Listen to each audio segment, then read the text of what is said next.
possibility to earn money because all PNM could do is borrow, spend, and thief, that Alvin Hilaire refused to give the Auditor General information on this so-called glitch that the next Minister of Finance, Mr. Former Permanent Secretary, Vishnu Danpal, said was just a glitch. $2.6 billion in glitch. Now you have the insane situation that a prime minister duly elected by the people is simply asking for information to be shared so that she could share it with the media and with the country and create a system that is fair, balanced, and gives everyone an opportunity. And you have a man appointed by the PNM, Alvin Hilaire, friendly with Rowley, denying that information, obfuscating, and trying to prevent the country from getting to the truth. Well, Kamala Prasad and the UNC will get the truth. We will find out all those who had free access to US while you want to go on a holiday and all you could get is $200. Or sometimes you could only get $50 a day and you could not get money to go and pay your children's tuition at university. You had to suffer, your credit cards gone down from 10,000 to 5,000 to 2 doubles and coffee. All you don't understand how dangerous PNM is. Imagine the central bank governor is refusing to divulge information requested by the Honorable Prime Minister of the Republic of Trinidad and Tobago. Prime Minister Kamala Prasad has requested information on Forex distribution and allocation. And Alvin Hilaire, Keith Rowley's Gate neighbor, along with Ingrid Lashley, Newman George, Bridget Anisette George, Gilbert Peterson, and others, the central bank governor who got his job because Colm Imbert fired the former central bank governor, Jawala Rambaran, and you, the taxpayers, now have to pay out some $7.5 million to Jawala Rambaran. Alvin Hilaire replaced Jawala Rambaran and now is refusing to give information to the Prime Minister of the Republic of Trinidad and Tobago, who is asking about foreign exchange, how it is divided, how it is allocated, who are the ones getting it, and he is stoutly refusing. You, the people of Trinidad and Tobago, understand. You have to call for the central bank governor to do his duty to you, the people of this country, and stop playing PNM games. This is a very serious thing. And if some people who are nondescript think that Anil as a minister must stay quiet and don't say nothing, that is not going to happen. Full transparency and accountability. The people must know. All of you who are suffering from foreign exchange shortages, all of you whose businesses are under threat because of increased costs, all of you who cannot get US dollars to buy goods and pay suppliers, all of you who cannot get credit and your credit lines have diminished and your suppliers now want cash on the dash, you have to speak up. You have to support your Prime Minister, Kamala Prasad Bisesa, and force the PNM Central Bank Governor, Alvin Hilaire, to divulge the information because the Prime Minister needs the information to ensure equity across the board, fairness, and opportunity for all. She is sick and tired of those who are close to the PNM, benefiting and living life nice, making cheap purchases, and then eliminating competition from the market. She's fed up of monopolies. She's fed up of those who just have all and everybody else has nothing. So you have to stand with your Prime Minister. You all think it's joke I'm making? Reading from the Business Guardian today, Prime Minister Kamala Prasad Bisesa said yesterday that Central Bank Governor Dr. Alvin Hilaire is refusing to divulge information on the top users of foreign exchange in this country. At yesterday's post-cabinet news conference at the Red House in Port of Spain, the Prime Minister was asked when can the country expect the report on the foreign exchange cartel, describing trying to get information from the central bank as being like a bed of thorns or pulling teeth. She referred to a case in court that the government may have to undertake to persuade the country's financial regulator. The central bank governor refuses to divulge information, said Prime Minister Kamla Persad-Bissessar, adding that Hilaire had failed to provide the Auditor General with the information in 2024 again this year. She said that the situation was worrying her. Do you all understand the critical nature of these PNM plants who have not allowed independent institutions to function? Alvin Hilaire received his job because of favors or actions taken by Colm Imbe of the PNM in removing Jawala Rambaran.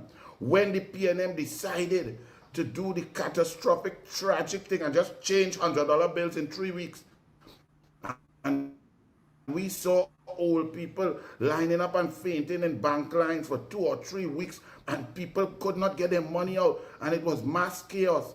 That was the remit of the central bank. But the PNM central bank governor, who lives next door to Keith Rowley in Innisgate in Tobago, he was espousing the policy of the PNM, and he is not supposed to. He's an independent institution, but he has been there. When you saw the Auditor General asking for information on revenue that Colm Imbe and the PNM claimed that it had in order to reduce the deficit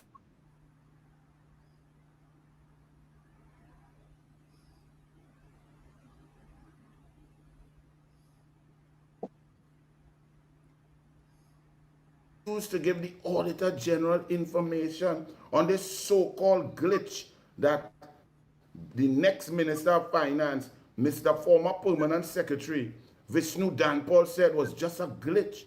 $2.6 billion in glitch. Now you have the insane situation that a prime minister duly elected by the people is simply asking for information to be shared so that she could share it with the media and with the country and create a system that is fair, balanced, and gives everyone an opportunity. And you have a man appointed by the PNM, Alvin Hilaire, friendly with Rowley, denying that information, obfuscating, and trying to prevent the country from getting to the truth.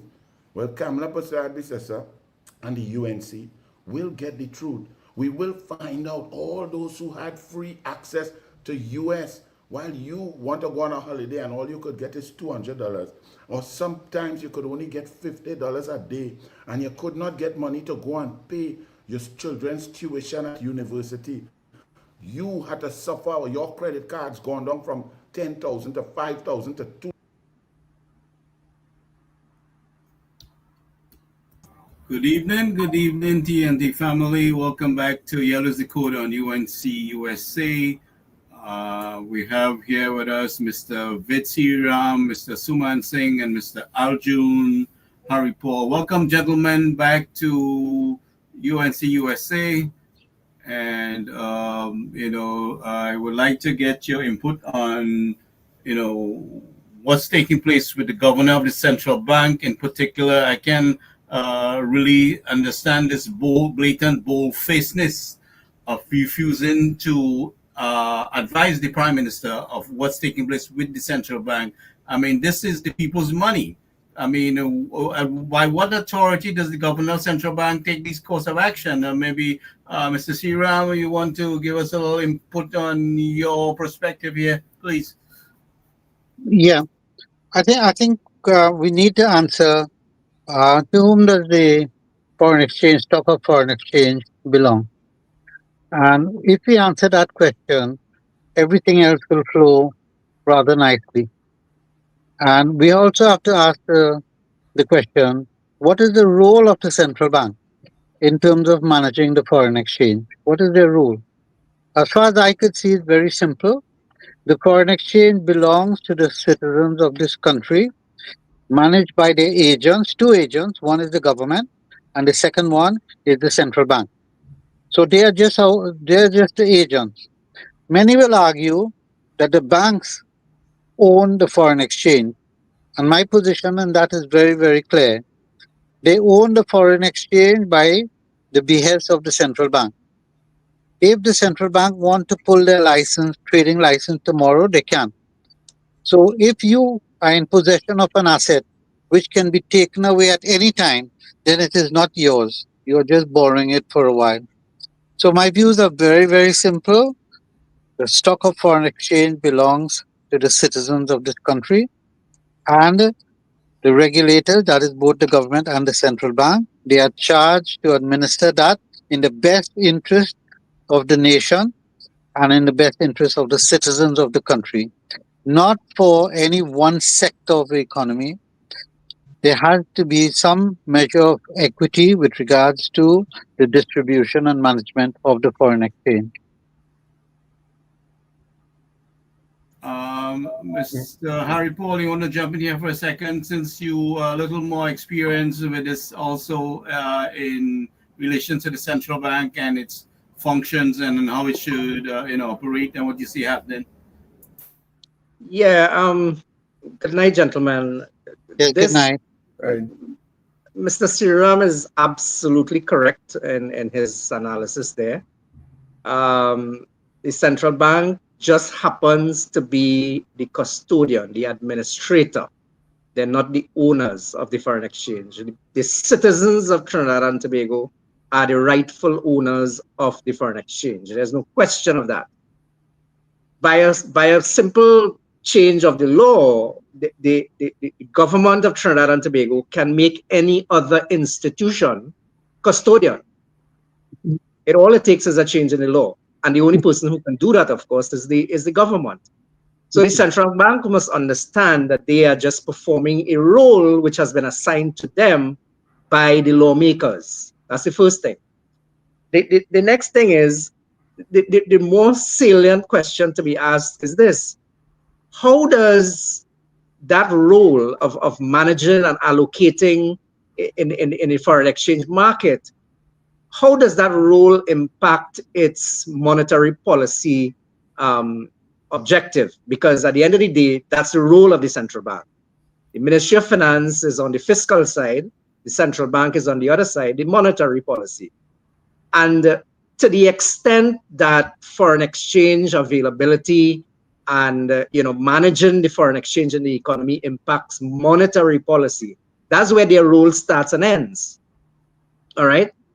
In terms of ensuring equitable distribution of that foreign exchange, that is not something the central bank should concern itself with. That really is a political question. That's a political decision. And rightfully, the government is asking the question, we want to know whether the country's foreign exchange reserve, a critical asset, is being administered in the best interest of the citizens of Trinidad and Tobago. So the central bank really needs to ask some serious questions here. Are they performing the role that they're supposed to perform? And are they doing it in the best interest of their primary function, which is monetary policy? And I could add some more, but I'll stop here for now. Well, my question is, by what authority? This is the Prime Minister of the country. A government does this take office and asking for a report and update on what's taking place, and you are acting very bold-faced that you can. By what authority you have to deny the Prime Minister that kind of information? Who do you think you are? I think legal action should be taken, very decisively on this. Gentlemen, Mr. Siram or Mr. Suman Singh, please jump in here. Please. I concur with what you're saying and what you're asking and what Ved and Arjuna said. The central bank is just the custodian to implement monetary policies, as far as I'm aware of. But who owns these assets? Is it the people who owns these assets?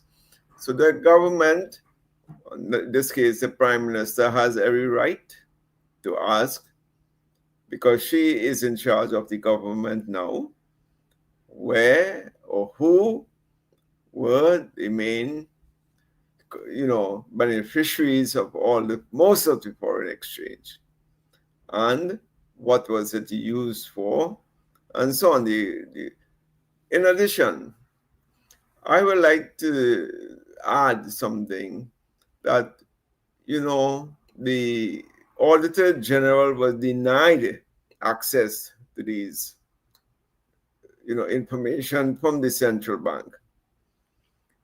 Now, the Prime Minister is being denied the right to inquire about the foreign exchange.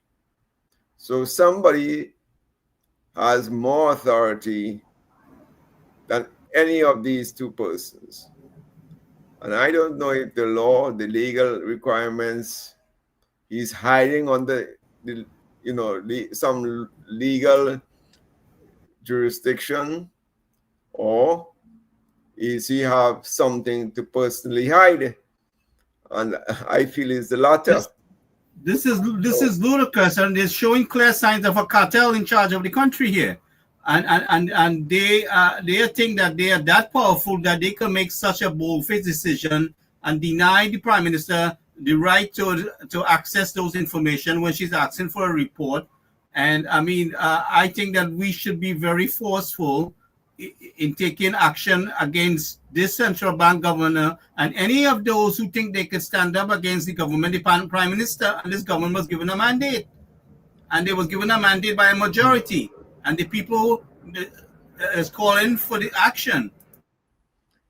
Mr. Siram, come in here. Gary, I also think that he is trying to play up a Jawala position, that he is hoping that the current government, fires him, and based on the precedent, that he will get, the compensation that Jawala got. But little does he know that the terms of this, if he were to be fired, it will be on a different scenario. The facts will be different. So let's see. I think he's playing to get some money. In short, he's playing to get some you money. want to come in here for a little bit? Yeah, Gary, you asked the question, how could a public official blatantly defy the Prime Minister? The Prime Minister is the one that heads the cabinet. The Prime Minister is the head of the country. Okay? And you asked the question, how could that public official defy the Prime Minister? And I am saying, that is simply ludicrous. And to hide behind some opaque law, which you believe to be true, to do so is ludicrous. I don't know if you heard the news tonight, and I didn't hear the entire statement made by former governor of the central bank, Edward Williams. What I heard on the news was just, I was trying to get the entire thing before I came on the program, but I didn't get it. But what was carried on the news, the 7 p.m. news tonight, was that Edward Williams, former governor, was saying that the Statistical Act does not allow the central bank to share that information with anybody, including the Prime Minister. Okay? Now, he knows better than anybody else that the Statistics Act, and I put it in the chat, Gary, the Statistics Act, Chapter 1902, which governs the operations of the Central Statistical Office, does not cover the central bank. So he cannot hide behind that particular law. And furthermore, to the best of my knowledge, and I'm not a lawyer, to the best of my knowledge, because I was very actively involved in statistics collection at the central bank for about 15 years. And I could tell you that we operated on goodwill, because there is nothing in the Central Bank Act that I am aware of that allows the central bank to go outside there in the public and collect data from anybody. And this is separate and apart, of course, from its role as a regulator, where it collects information, and Vade will know this, where it collects information routinely from those institutions that it supervises. So I'm not referring to that. That is, of course, part of its mandate. But any other information that it collects that pertains to John public. And we did that in compiling various critical statistics at the central bank. the balance of payment statistics, for example. Very critical piece of information. But we collected that information on goodwill because we are not empowered by anything in the Central Bank Act to do so. And we tried, and one governor, and I wouldn't call his name, previous governor, tried to find a way around it where he said, well, why don't the CSO delegate that responsibility to the central bank so that we can hide under the Statistics Act, Chapter 1902. And that was where that was. But basically, this governor and the former governor trying to use that route to say that the information is confidential and you can't share it with anybody, including the prime minister, which I find to be hilarious, to be honest. You know, give it to the prime minister. Let her break the law. If you think whatever she's doing is wrong, let her break the law, and let the chips fall where they may.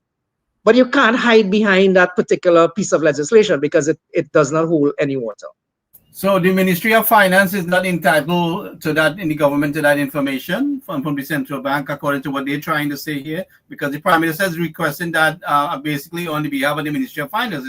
Isn't that basically what she's doing? So she can get a proper accountability with comparing all the information and they're trying to do a mid-year review and they're trying to assess the financial situation of the country. So basically, I mean, this information should be allocated to the Ministry of Finance based upon the Prime Minister's request. Isn't that how it's supposed to be like?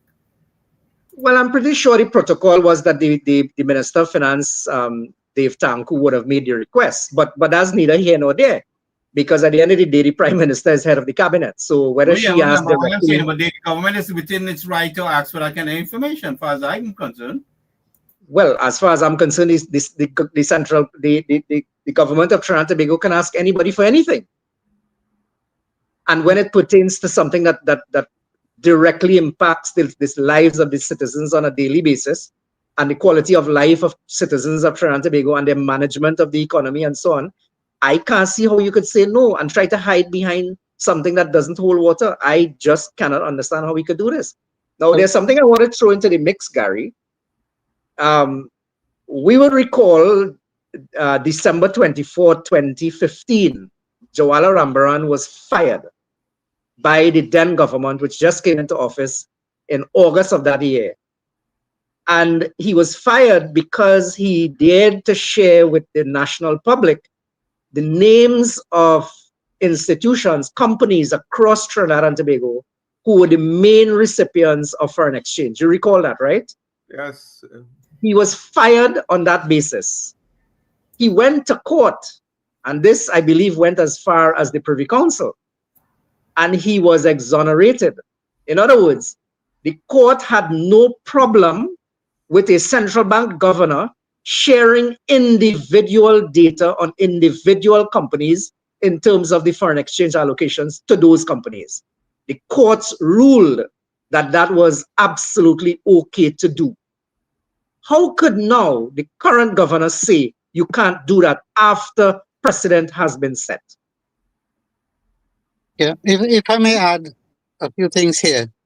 When that issue with Jawala broke, I supported Jawala for the simple reason. I said if I a shareholder of Massey at the time, and I want to up my investment in Massey, one of the major risks is access to foreign exchange.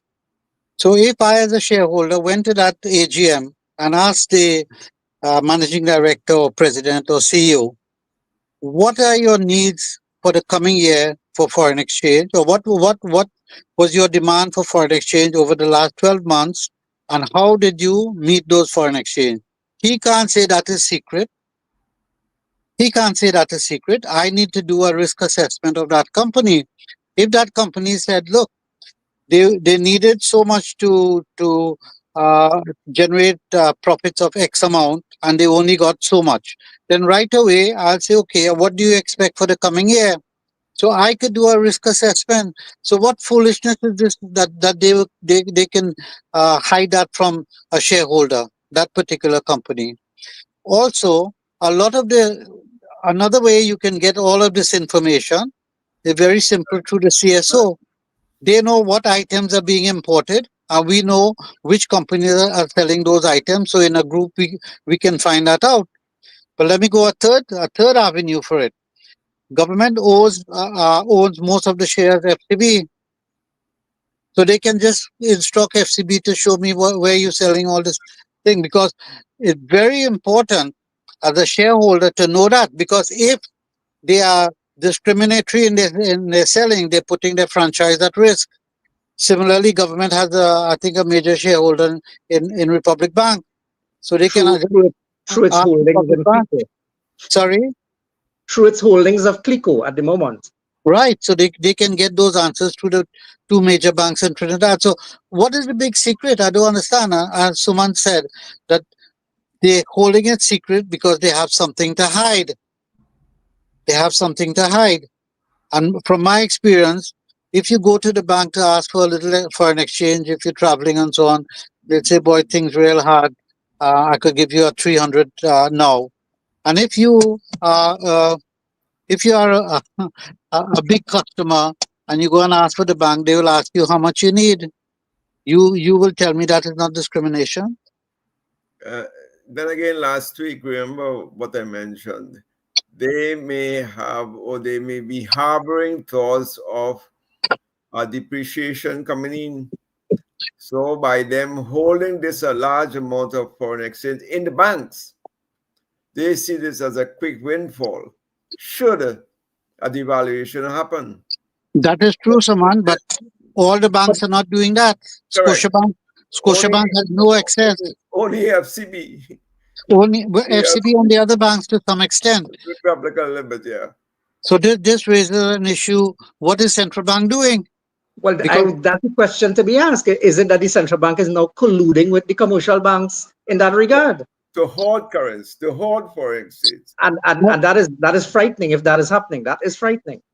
But Arjun, hoarding of anything in times of scarcity is a criminal act, Correct. It's a criminal act. Now, some countries are very clear with it. If there's a shortage of rice and sugar and flour, basic items, and you are, as a trader, is hoarding, people will come and beat you up. No, it's against the law. Yeah, but the commercial banks can't do that without the knowledge of the central bank. They report on a daily basis to the central bank. At the end of the day, they're closing positions and so on. Look, and the central bank will be aware of who has excess and who doesn't, and everything else. Central bank will be on top of that. So this can't be happening unless the central bank is aware of it and approving of it. Now they are willfully blind. Central bank is willfully blind, and if we assume that it's a criminal act, and I think it is, depending on the circumstances, if it's a criminal act and the central bank is willfully blind, then they're complicit in that. They're complicit. Yeah. Because all they have to do, instruct all the banks, look, do not keep more than 5% of your asset, more than 5% over and above your US liabilities, and that's it. That's a simple instruction. Yep. And the last government heard when they told the insurance company, go ahead, we'll increase your limit from 20% to 25% with your holdings of foreign investments in your portfolio. That again was a big mistake when it was done. That should be reduced to 15, and then we could work out now for the government how much money, additional US dollars, is to come in. And I believe we might be able to garner about 3 to 4 billion US dollars that will come in this year within 3 months. Between the banks and the insurance companies. And the insurance companies and other persons as well. We have established what you call the Exim Bank. Who's monitoring to know whether these export companies are not keeping all their money abroad? Who's monitoring to know? We need all those reports. We can do out a list of reports that all these state agencies must submit to the central bank. The other item I just want to put on the table is that any evaluation of proposals or decision making must be made within the context, what is the impact on our stock of foreign exchange? because there are two major issues in Trinidad. One is crime and one is foreign exchange. If you solve foreign exchange, you will solve virtually diversification, everything else, as well as crime, partially solve crime. But Arjun, I'm glad you're coming from the bowels of the beast. You have a greater knowledge of the working. I mean, I can But only speculate, the central bank, and of course, with your knowledge of the commercial banking system as well, you'll be intimately aware of many of these things as well. But the central bank will hit back saying that they have liberalized the foreign exchange system. That's going to be their first response. It has been liberalized. So you can't force people to do, whatever you want them to do in that regard. But as you said, the way to get around it is to change the limits, and you can do that. But let me talk about liberalization. No. In times of scarcity, you cannot rely on a free market. And first of all, they didn't liberalize anything. They did not. Because when you look at the foreign exchange, they say it's a dirty float. Well, dirty, anything with dirty in it, you suspect. You could only float between a certain band. All of that is nonsensical. Nonsensical, because it stays up. It stays up at the top of the band in any case, because there are pressures to the value, pressure demand always exceeding supply, and that's our situation now. So they haven't freed up anything, but they relish in that idea that look, they're operating a free market. I don't know if you were at central bank then in the early 90s when they genuinely freed up the exchange rate. Genuinely freed up. I was in charge of the treasury at the time, and the rates just started to run away. Unlike other items, when foreign exchange becomes more expensive, demand goes up, which is contrary to traditional economic thinking. When demand goes up, because speculators jump in, and you saw it in Guyana, you saw it in Jamaica, where it went from about 2 and 3 to 1 to almost 200 in the case of Guyana, 203, 206. So you cannot, that is immediate, tremendous suffering for the citizens of the country. So I do not agree with a free exchange rate. Manage devaluation. Forget this thing about dirty rate. That is just for regulators to talk to IMF and the World Bank and say they've freed up the currency within a band. All of that is nonsensical. Be very firm with it. We're going to 10 to 1, whatever you wish to do, and that's it. Because when they freed up, the government, PNM government panicked, because daily it was devaluing. And then they say, no, guys, let's put a cap on it. Well, the initial jump, that was in 1993. And yes, I was at the central bank. The initial jump was, I believe, from around 5.76.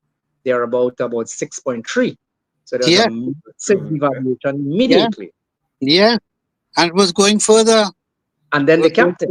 They capped it at that point. They had to cap it. Yeah. And then from 1993 to now, it has basically moved from 6.3 to 6.8. That's the extent of the devaluation. So the other issue with regards to freeing up the market, saying, look, banks could hold as much US dollars as they want. So theoretically, let's say a bank could raise their TT deposit. They're raising it for less than 1%. So they're giving depositors in TT dollars less than 1%. They don't have to lend out a cent. They can buy all the US that is coming over the counter and from available at central bank. And therefore, on the asset side, apart from the local assets like buildings and so on, they could invest purely in US dollars and have a zero balance on TT dollar loan, No exposure, yes. And there's no control over it. No control. Central bank has no control over it. So we have a TT dollar liability and US dollars. And as someone was saying, you're just sitting there, you're making a 3 and 4, 5% spread. No capital required because it's all US dollar, US government debt. T-bills. No capital required. Nothing. I just need 2 guys to run that operation. 2 guys to run the operation. I get rid of probably 1,000 employees, and that's it. That don't make sense to me. Sit back and get rich. Yeah. And then the banks can also use it for their own foreign investment purposes. They can Yeah, buy that assets anywhere in the world that they wish. External With access. anywhere in the power, world, with there's no power foreign control. exchange. There's no And, control. and they don't have to line up anywhere to get that foreign exchange in unlimited quantities. It's It coming in comes, natural. it comes available on the shared system by the central bank, Yeah. and they can use it for own purposes to buy whatever Yeah. asset wherever in the world they wish. Right. So we come back now. Given all those possibilities, given our loose laws and loose regulation, what has the central bank been doing to address all of these things? Nothing. So in my book, they're a big failure. From 1 to 10, 1 being the lowest, they're probably just over 1. And Sumantan, I'd share some information with Gary. The amount of banking fraud that goes on into the system. Arjun, you will know the add-on rate. Nobody has finalized. I did a lot of writing and talking about it, and then the banks changed. But the add-on rate was one massive fraud. It's a A fraud. massive fraud It is. introduced by the Canadian banks, and it's illegal in Canada, but they're practicing it here. The Because they're add-on allowed, rate, and because they're nobody has. allowed, Sorry. because they're allowed to in the system. No, but I'm asking the question: what is the regulators doing? Nothing. They're drinking wine glasses and enjoying the perks of the job. They're not going into the banks, into the streets, and understanding. They're not understanding. They're not passing laws or anything. I mean, look, shadow banking is rampant in Trinidad. Shadow banking with all these repos and so on. Repos are a bastard product. Why it is deposit taking, and that is what got Clico into problems. Well, not to mention the high risk involved in it, and commercial banks should not be involved in that kind of level of risk. That particular model, and you remember a company called CMMB, and other companies like those that propped up in the early 2000s and so on. Yeah, when they close up CMMB, they slapped on CMMB balance sheets on FTT. Exactly, and that was their primary line of business. That kind of activity, very high risk business. Very high risk. They didn't understand how to control or how to identify and manage that risk, and it's just there, sitting there, and they don't disclose. And the auditors do understand the risk as well. So you could imagine. But you're laughing. I've studied these things, and they put a nice big clause in the back as a note that they have looked at all the risk and management is in control of all the systems and all that. You ask them what it means, they don't know. They don't know. Interest rate risk, they're putting out buckets, and when, oh Lord. Anyway. I needed, I work as a financial controller here in Miami every year. You got to make sure you get your external auditors going and you present your thing to the shareholders every, 2 months after, and you have to account for everything in detail. Now I'm reading in the newspaper where these corporations in Trinidad, public corporations, they didn't file no financial statements, some of them for 10 years. But let me, exactly, listen, Happy, and the Prime Minister is right. She's saying, wait a minute, these fellows at BV, Caribbean Airlines, they're lying to us. Yeah. In the early, here this one, you guys are financial. In the early 2000s, right? Caribbean Airlines made a profit, $2 million. So that was a big song and dance in Trinidad. Look, Caribbean Airlines make a profit. You know what they did? They sold an airline above book value by 2 million, right? They put it on the books as a profit. Profit. Yeah. So when I looked at the bank who did the deal, they don't have the asset on the books. So where's the asset? It disappeared. It's no longer on anybody's records. But the bank now had a sellback of the asset. So they treated it on the book as a loan. So you sell and with a buyback option. Now an option, as you all will know, an option, if it is preordained, then it's no longer an option. It's an agreement to buy back.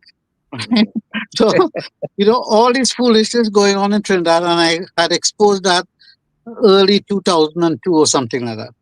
But I don't know. We're living in an age of illusion. Maya, Suman, Maya. Yeah, Maya.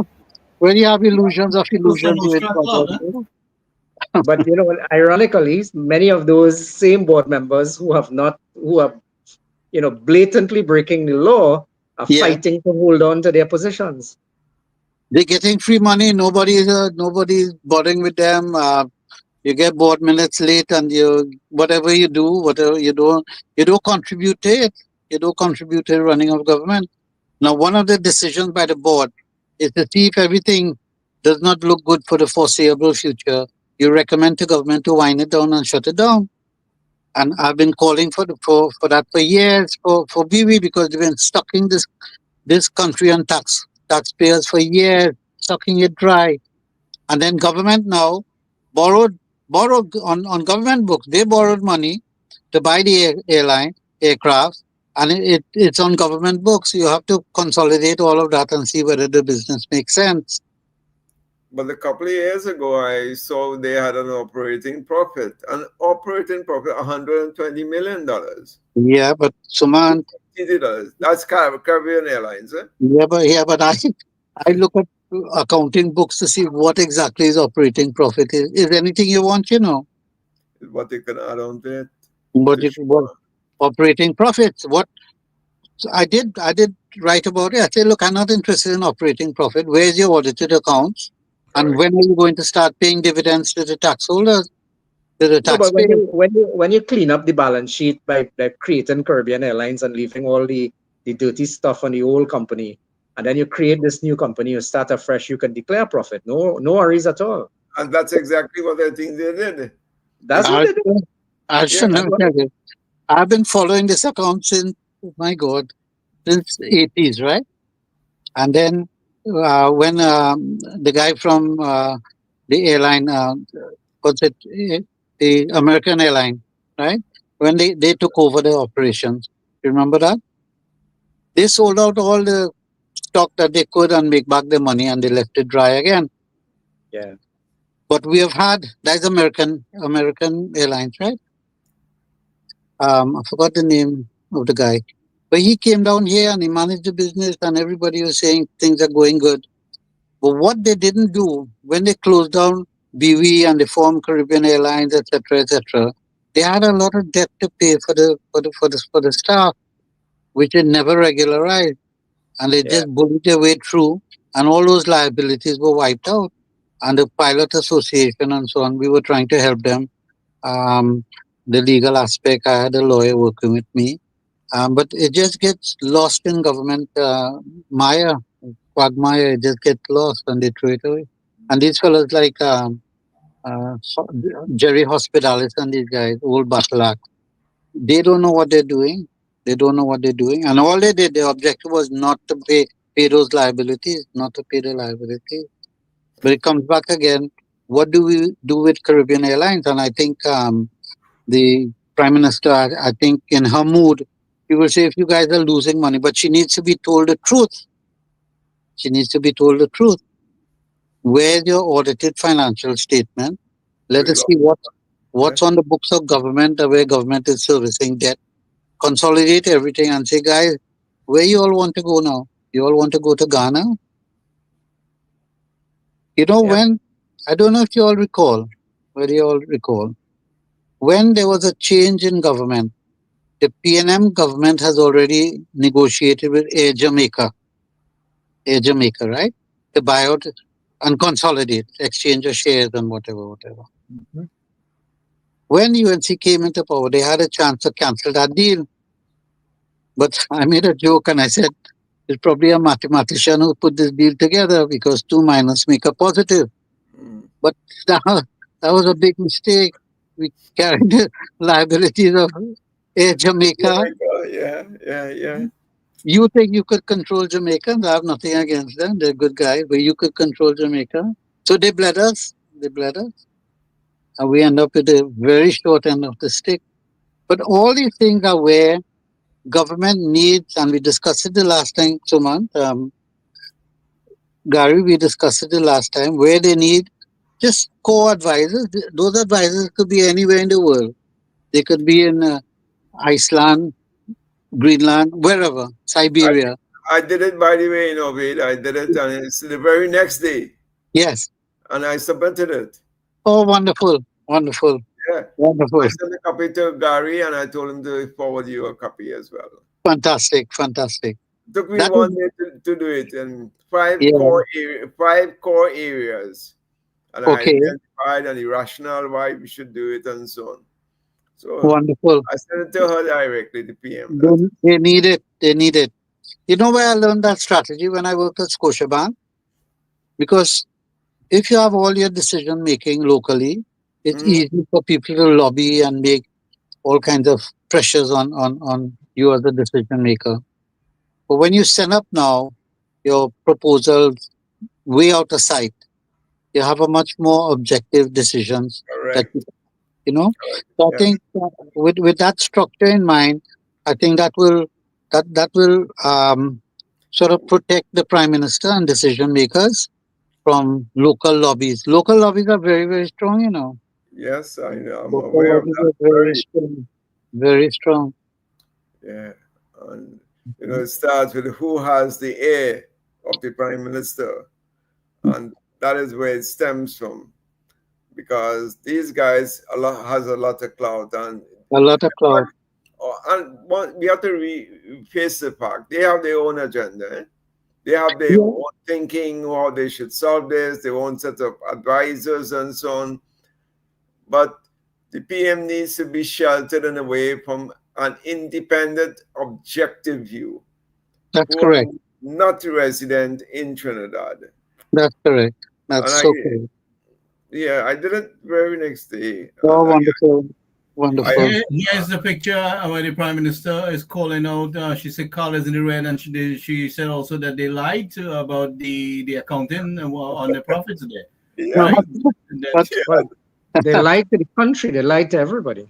Gary, guys, could I say something? Go ahead. If you lie on your balance sheet, that's massive fraud, you know.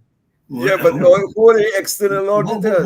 We seen fraud all over the country, and bold-faced fraud. Bold face. Bold face. Very bold-faced.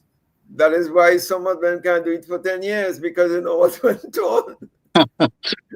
No, but that jeopardizes the external auditor and whoever that external auditor is, because Correct. your No, they can't license get should be jumping up. By the time you just look through those sheets and you say, I ain't taking that job. I don't want to incriminate myself, but my credibility going to go through the chute.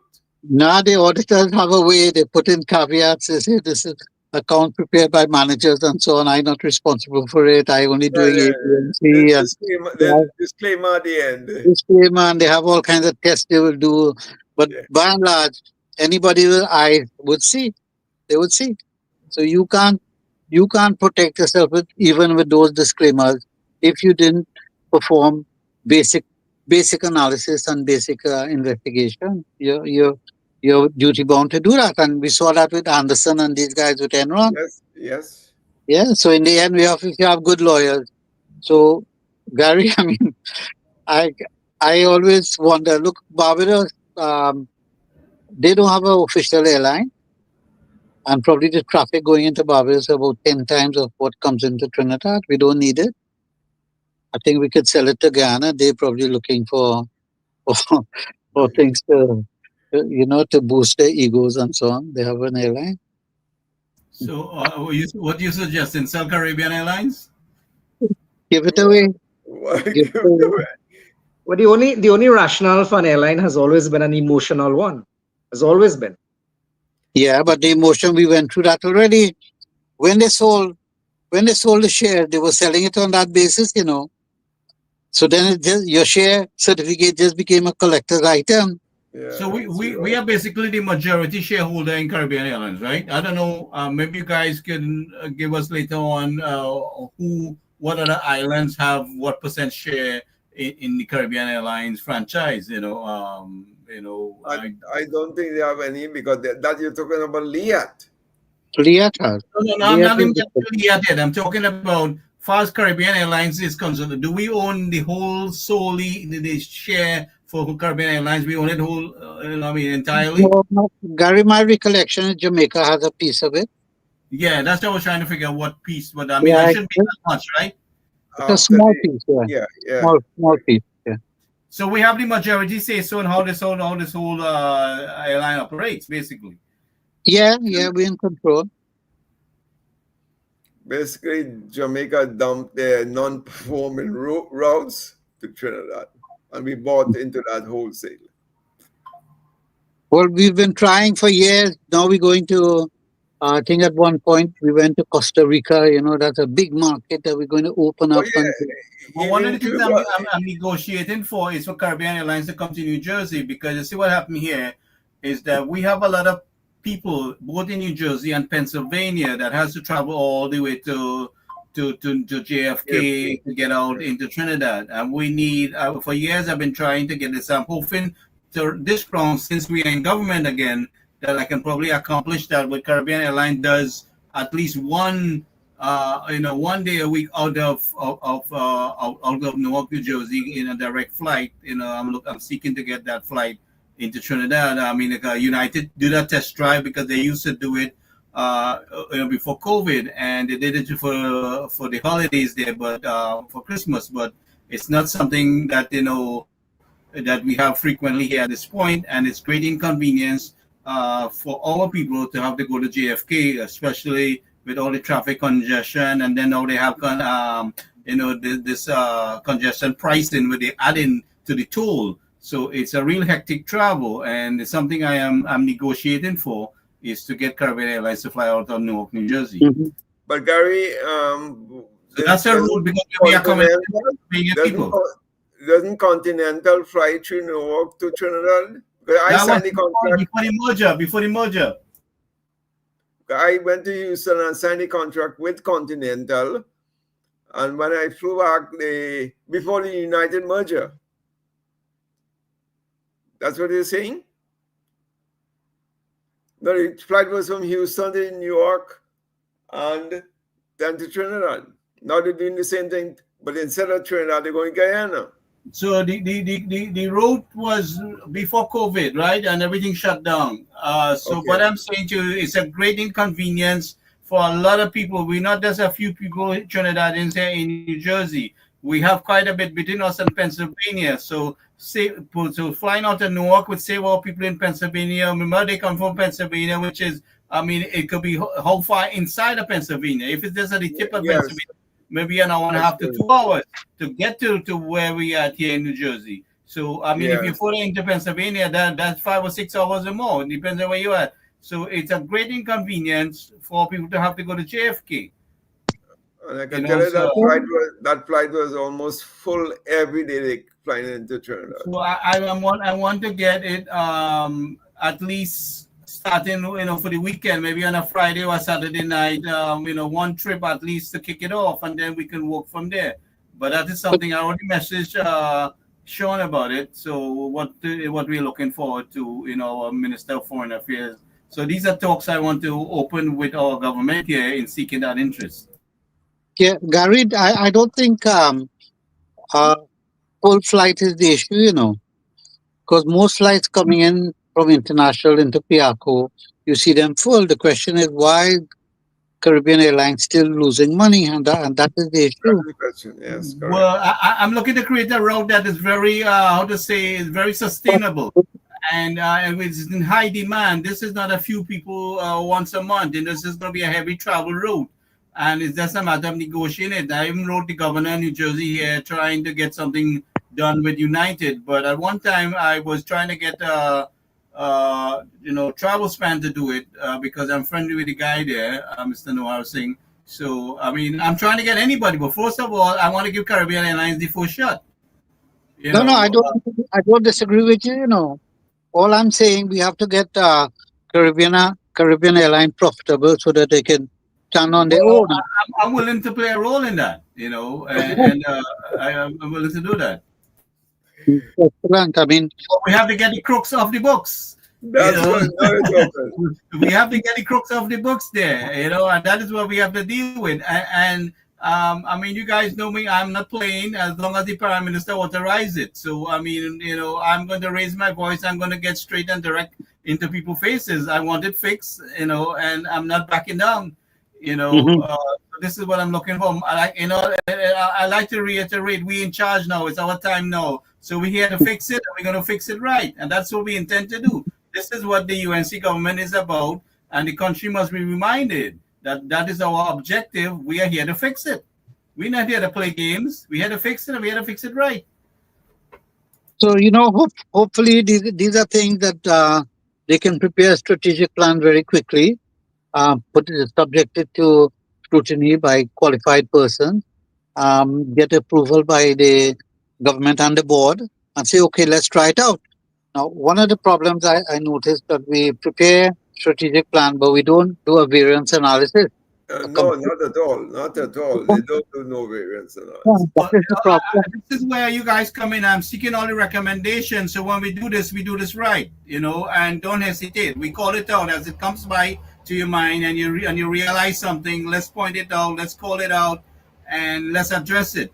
Straight up. Our Prime Minister is serious. We want to make sure she has the right information, and we're not going to allow a repeat of the other government, because we didn't went in government to repeat the status quo. I keep repeating that. We did not go there to maintain the status quo. We went there to fix it and fix it right. And we want whatever legislation they have to put in there, they have to fix it. We want it done. And I am asking my team here to recommend what you see and you think is right. As we go along and we recognize something, let's do it. But Gary, it all starts with getting the boards to be properly in place and getting out the old boards. Right. And I know that's a process, people, right? Getting in the right people there, and you're so right. I mean, every organization, including Caribbean Airlines, has to sit down, do a 3-year strategic plan, break that down into annual targets, and then when I was at the IC, my chairman asked to break that down into quarterly targets. Yes. And at the end of every quarter, you come back to the board and say what you achieved, what you didn't achieve, and why you didn't achieve it, and how you plan to achieve it in the next quarter. Or unless management gets to that point where we are, holding people accountable, unless these boards are serious, and we have to start by not putting, of course, square pegs in round holes. People must understand the company that they're managing, right? So they must have intimate knowledge. The boards must be properly constituted with somebody with legal training, accounting training, forensic accounting, whatever. And once it is properly constituted, and then you hold the management accountable and take no excuses. And unless we do that, we are not going anywhere as a country. We'll just dance around for the next 5 years. Yeah, we don't, except Arjun, we don't have that luxury again. Because, clearly we don't. Somebody was making the point, Gregory McQuire, they were interviewing him, right? I don't know the name. Yeah, Gregory. He was my colleague at the central bank, actually. Okay. He's an energy economist. Well, I don't know what exactly that is, but I'm glad it's something like that. He was intimately involved for a number of years at NGC. After central bank, he went to NGC as an kind of advisory role. Okay. Because his expertise is in energy. Yeah, I think he was at UE with me. Somehow we crossed paths. But he was making the point, because when the interviewer on television asked, how do you compare now with the recession of the depression of the 1980s? He was saying right now we still have 7, and this is his yardstick, 7 months import cover compared to 3 months during the 80s and 90s, right? During that time, before 1993. So he was making that point. What he didn't say was our net position. Our net position was very different, because now we have about $5 billion in US foreign loan, $5 billion US, compared to our reserves of around 5 or 6. So I always ask the question, what is keeping us afloat? And it has to be some kind of debt where government not paying bills and all of that. And when they do the analysis, they will see. So No, but I what is critical there, tell me, Mr. Hiram, is, well, and you talk about net debt, yeah, but if you go back from the 1990s to when we actually landed at the doors of the IMF, and that's the year I graduated from university, facing okay, a job market where the yeah, country's foreign exchange reserves was actually negative 23.8 million US. That's where we found ourselves at the end of 1988. yeah, And by it did, 89, yeah, so we actually had no reserves. no By result, 89, we landed at the doors of the IMF. yes, And you know, well, you know the story through the structural adjustment and so on through the 1990s.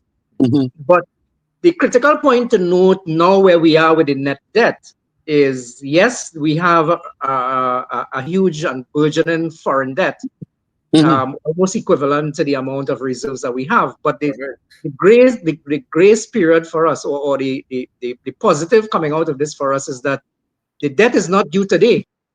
So we have this foreign exchange reserves which we can use, but the debt is what you have to pay attention to is the the cash aging flow, of that debt, the cash flows, right, the structure of that debt. And if we do have the luxury where we can roll over some of those bonds as they become due, then we hmm, push them out into the future. We don't have to pay them all in a bullet. right. So But So that it is not necessarily a very bad position that we are in. correct. Even if we reach the point where the net foreign reserves and the external debt is equivalent, we still could manage that. With proper management, we can get through. right now, one of the tricks of a banker, and I've seen it done, is that they'll come and say, "Look, you're short of foreign exchange, your reserve. We will lend you money. But the higher rates, Let's say we lend you a $3 billion. Put it in your reserve stock, right? right? But there's a debt to pay. Now, the other, so I am saying that that is just a patchwork, and you're correct. They'll have positive impact on the cash flows for now, but it catches up with you later. Yeah, The because other, you end up making a balloon payment somewhere along the line down the road. what I can't understand, and maybe you could clarify, and I've been making noise about it for years, is that when government prepares the budget, they'll say this is my revenues and this is my expenditure net of capital repayment and sinking fund contribution, right? Yeah. So they would give that caveat in their budget, but I started making noise about it and writing about it and say, you guys are understating the deficit every year. So some years you'll note in the budget, they didn't put that caveat. Some years their conscience pricked them and they put the caveat because it's major misleading. So we have over $140 billion in debt. That is bank debt. That is not debt liabilities. That is not liabilities. That does not include payment to farmers. I hope they give us two or 300 million. That does not include VAT refund. It does not include several liabilities, right? That debt. So 140 million in debt, and that's going up. I just saw TGU is rolling over a debt of something. So I was horrified at it because we're still using that fellow's company, that NCB or something. That's NCB where, Global. NCB yeah, Global. they're still using it. I said, wait a minute, we quarreled for 10 years that we're giving this man all this business. Stop it immediately. So I hope we can just relook at that, right? It So was probably signed off before the 28th of April, like so many other things. it would have been signed off. Like so Okay, many other things, yeah. Done in the week leading up and the month leading up to election. okay, it's true. I think as a matter of rule policy, anything 3 months before election date, the new government not obligated to. And, Because they, and That that's way one I of the see things some that, contracts given out, right? yeah, no, but it's one of the things that we should be really screaming about, that, once an election date is called, and I mentioned it before, once an election date is called, no government should be allowed in law to enter into new contracts. Let's Full put stop. that. Let's put that in, because we need to do that and put a fixed date for elections. So all this foolishness that will stop. You have it in your back pocket. Then again, they have to be prosecuted on this. I mean, our justice system here, we know we have a PNM justice system here in the country. I mean, the tentacles are all in the system. So we're going to have to come real strong. And the Attorney General, who we have in place there now, has to do some serious violence, right? There's some things has to be done here in order to initiate an investigation. No, but Gary, to insult our intelligence to the extent that you could come and tell us that 4 days before an election, you can renew contracts in CPEP, contracts that were not even expired. You have to be insulting our intelligence and think that we are real fools. You buying votes? You buying votes? That is where Gary said we have to look at all the legal aspects of it and prosecute the matter if there's good cause. Don't leave it. But how could you tell a nation of intelligent people that you are renewing contracts 4 days before an election that have not even expired, and you're doing it so that CPEP has continuity? What does that mean? No, Need some answers on that 1.4 billion borrowing within weeks of the election there with Stuart Young, right? We need some answers on that. I'm still waiting, to get some explanation on that part. But let them go to Privy Council and explain. Well, that is not so bad because they were paying rental with no contracts. But as well. There's so. I can hardly wait for that media review. Or can we see a lease contract for rent, but they don't have no landlord? Yeah, but there should be no mercy. All these things must be exposed. This is the thing, unless you. But you see, the amount of things that the government has to deal with, they are basically overwhelmed, because a lot of people say, why doesn't the government get on with the business of running the country and so on and so forth? But you have to know where you are starting. You have to find a starting point. You must know, but Arjun, when, let's say, a bank manager takes over a new bank, right, new branch, they have to go through everything and say, look, this loan I accept, this loan I don't accept. And before it starts, Correct. And it's a country you're talking about. And so many things have gone awry in this country that it will take you more than a month to get your hands around what has happened. You can't go forward willingly. I'm saying, realistically, 18 months to 2 years, they're not going to implement anything. Because I don't think we have that luxury, I really don't think we have that luxury. Every ministry, every state enterprise, every aspect of government is broken. Everything is broken. And if you're going to fix this from the beginning and do it right, you have to start with certain parameters. Hey, what is your HR capability? One, and start to clean out that side of it. Then we know we have a lot of people jockeying for position here right now because one, right? But we have to make sure those people who jockeying for position is the right people, and we have to also make sure that is our UNC people who've been working on the ground all the time gets the lead of any position, because there's a lot of bullying going on there. That's good. The people are going to try. They're going to come in and storm and make demands. So we have to make sure we get the right people there in position to help secure our government, and we don't last a one term. You see, Gary, and I made that point in the beginning. I went through 3 change of governments like that in 86, 2000, in 1995, 2010, and this one. Yeah, well, I'm not there for this time for this one, but the same trend is happening all along. You cannot expect different results with the same bloody people there. Yeah, but when the eat a food thing ain't going to work if we're going to build a country. And I keep saying it, square pegs in wrong holes. If you keep doing that, then you're going to make no progress. And we promise to people we are going to fix it. But the only way you can fix it is by putting the people with the capabilities to do what is required. But Arjun, before we even go there, I think this is an important exercise. Do we need all these institutions? And my growth is with that international financial center. One Yes. year we allocate 12 million, next year 25 million. And I'm saying, what is the return on that? Exactly. What is the return on any investment? On any investment, what is the return? Because you cannot squeeze blood out of stone from the taxpayers anymore. They're hurting. They're hurting.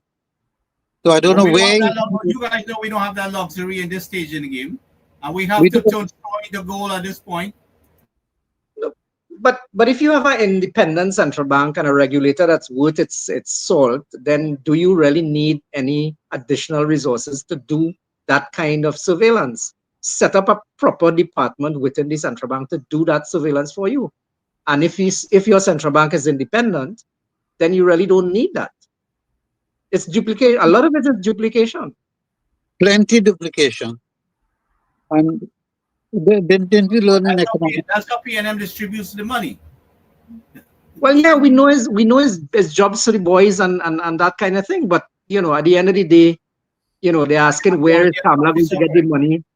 Where is she going to get the money to do what she has to do? But if she continues to clean up the act as she has been trying to do, you're gonna have a huge savings. And you're talking about $2-3 billion can be saved by just being prudent. Yeah, Wade was making that same point last week, where you were saying by starting the cleanup and the savings generated, you will Yeah. have a starting point. At least you can start to do something. Oh, and Yeah. you have many of these organizations. You pay them off as your VSTEP or separation plan, and that's it. Don't maintain it. Just that one came to mind, but there are probably many others.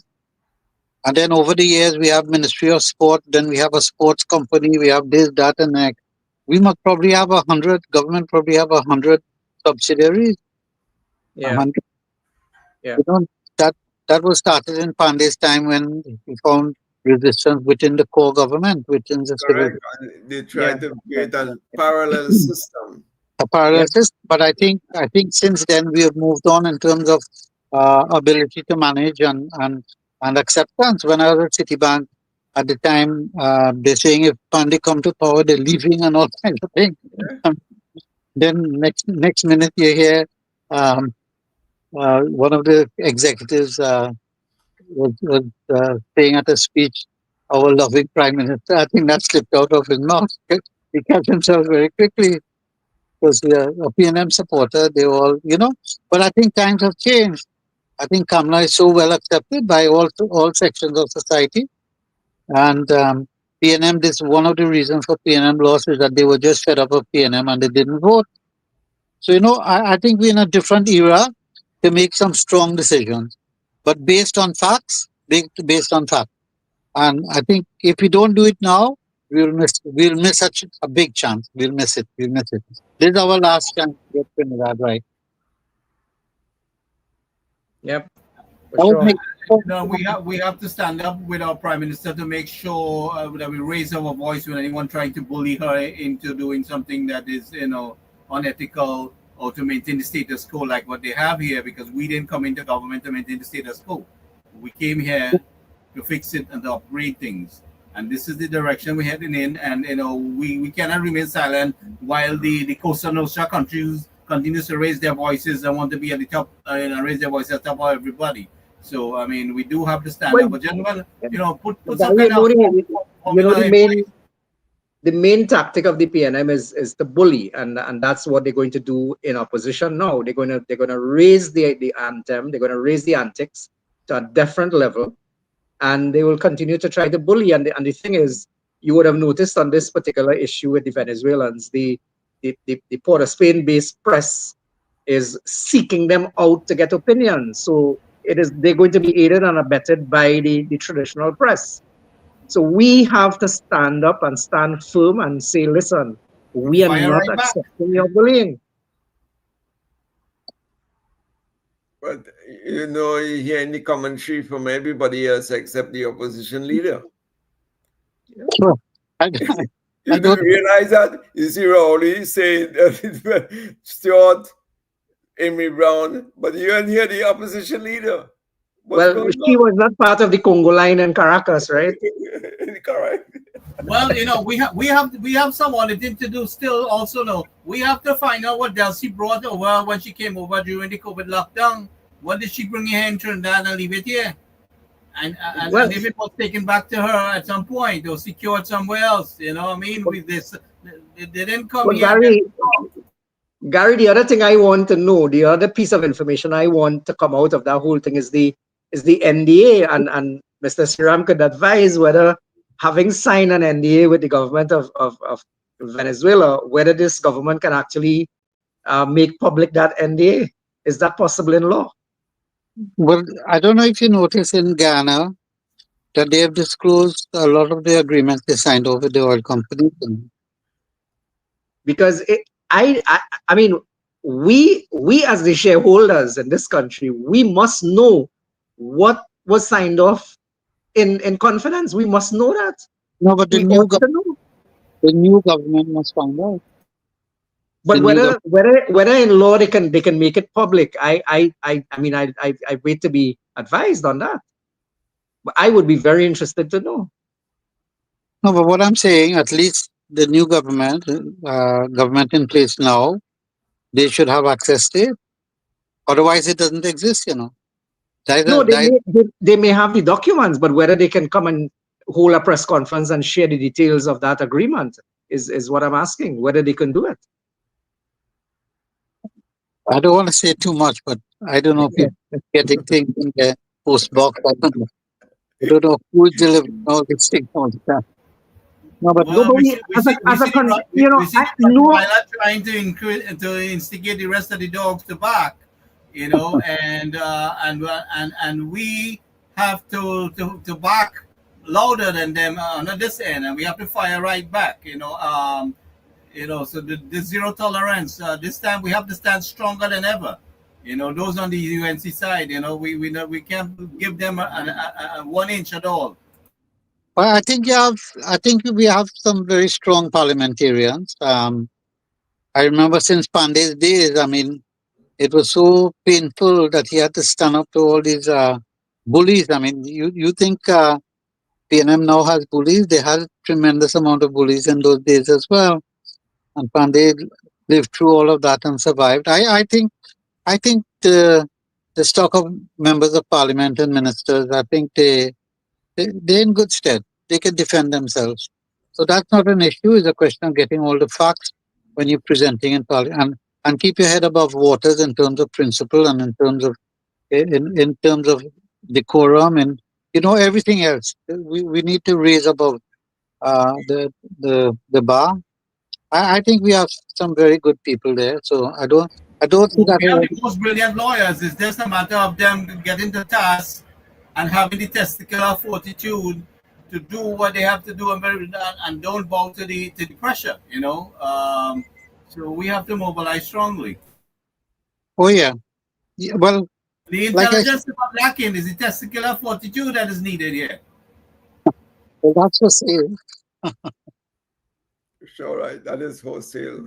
That's for sale. You can probably buy that. But a point as Arjun is on, I'd like to find out. Arjun, we have $140 billion in debt, that bank debt, right? Mm-hmm. Let's say average life, that on average, let's say every 20 years, right? Straight line. So that's 7 billion a year in principal, right?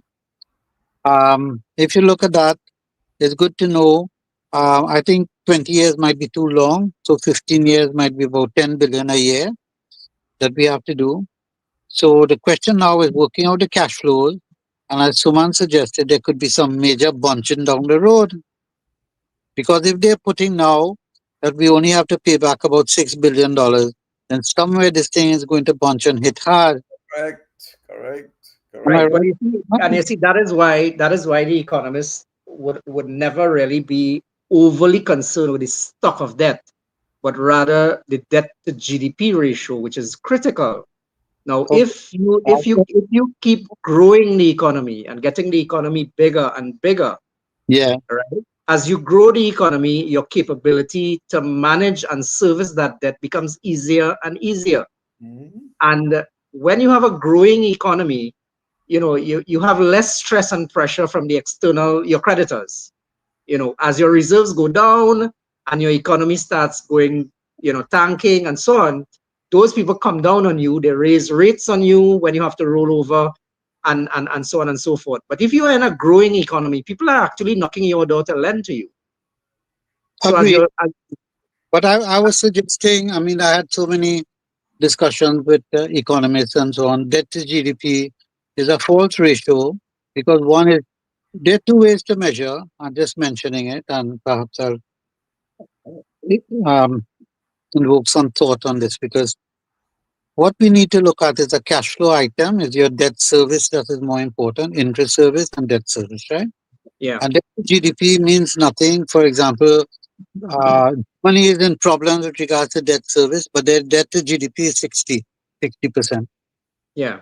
If you look at Japan, it's over 200 and some percent. But they're running into problems.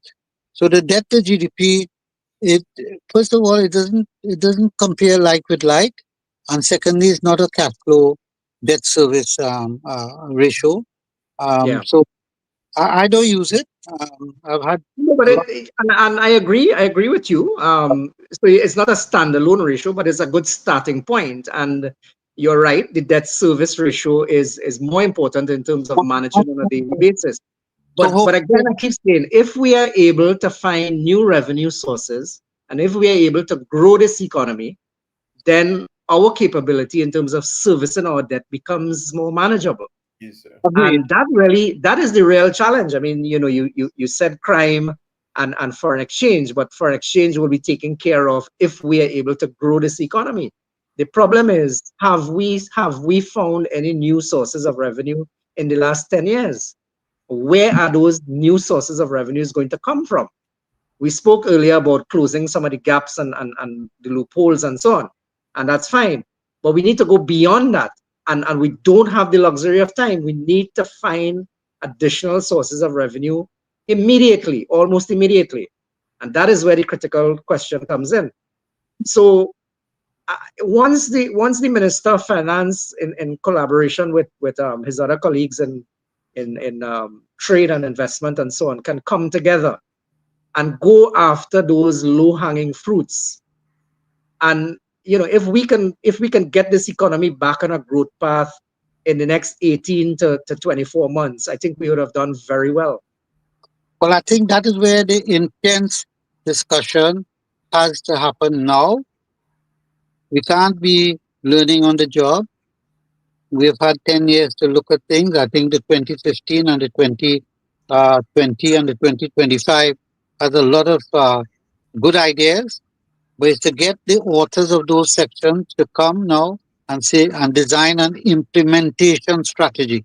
Implementation. So I think there's a lot of ideas already documented. I was speaking in our last meeting with Suman. I didn't realize that his input was there on AI and so on. And look, these things they're all there for us to study and design now an implementation strategy for A, B, C, D. Yeah. So Well, I was fortunate enough to be one of the co-authors of the 2020 document, right. and I will assure you that there were a lot of growth poles identified in that document. And So yes, I know that document is now 5 years old, but there's still a lot of relevant stuff in there which can be revisited. right. And So what governments need to do, you've hired most of all the ministers and so on in place, but they were not involved in the preparation of these documents. A So what? few of them were, because I did 5 by myself for them. right. Right, But okay. Jolene John, the Minister of Works, she was a very critical part of that process. So she's intimately involved in that, and Right. she knows the document inside out. And she's a very hard worker. I mean, she paid attention to some of the minutest details. No, she's very intelligent. I mean, I had brief interaction, but the point now is getting those resources together and have a implementation plan. That's what I'm suggesting now. Yeah, yeah. Well, yes, of course, now that we are What's holding going to the reins happen? of power, Yeah, they what's must going to now move, they must now identify those low-hanging fruits, go after them in a big way, and institute implementation plans to get them rolling. Do whatever it takes to get them rolling. One of exactly the, get okay. the approval of the Prime Minister, so she has an overview, and just Right. get it down in terms of timing and so on. So I think that is absolutely essential now. Otherwise, the months are just going to gallop by. 1 year pass, 2 year pass, etc., etc. So And in Yep. your fifth year, you can't do anything. So basically, you're leaving yourself just year 3 and year 4. it's too late. Too late. Too That's late. it. You're, Now you're going to be remember, judged. And you're going to be judged, and you're going to be judged very harshly. So time is not on your side. You have to get rolling from as early as possible. But we all know these investments have gestation periods, and they're not going to bear fruits immediately. We know that. But at No, least but we have to get started. you get started, get the project approved, and the funding will come once it's a feasible project. Um, but the other thing that we have to suggest, and this is where we discussed it at some point before, is that we have to determine what are the low cost things that the government could do virtually immediately to help service the needs of the population. I'll tell you one example. In fact, I gave the Prime Minister several uh, financial acts to introduce to protect consumers of banking services, right? mhm, So all these things can be put in place immediately. Arjun, I bet you don't know. You know what I discovered Scotiabank doing recently, or maybe over the last few years, because one of our clients came to me for assistance. All the bad debt mortgages, they were transferring it, all the bad debt mortgages around the Caribbean and Guyana included, all the islands. They were transferring it to a company registered in the state, and they were doing the collection. And Scotiabank say, I'm not involved again. It was a lie, because when I looked at the document, Scotiabank was still in control. But you could imagine, or could I imagine that I can't pay my mortgage, and next thing I'm getting communication from a company in the state saying they own my mortgage. I have to I have to defend myself now in a court in the US. The Yeah, central bank for that. but more importantly, I mean, did they sell the debt outrightly to this other company? One. Two, how was that being recorded as in terms of their asset quality? in the books. Yeah, for the Right. regulator. For the regulator, what were they reporting as asset quality? No, but I'm making the point that regulators don't walk the street, they don't know. That is the point I'm making. So when you walk the street, and my client now, they're giving me all these documents, and I looking at it, I said, no, this is not possible.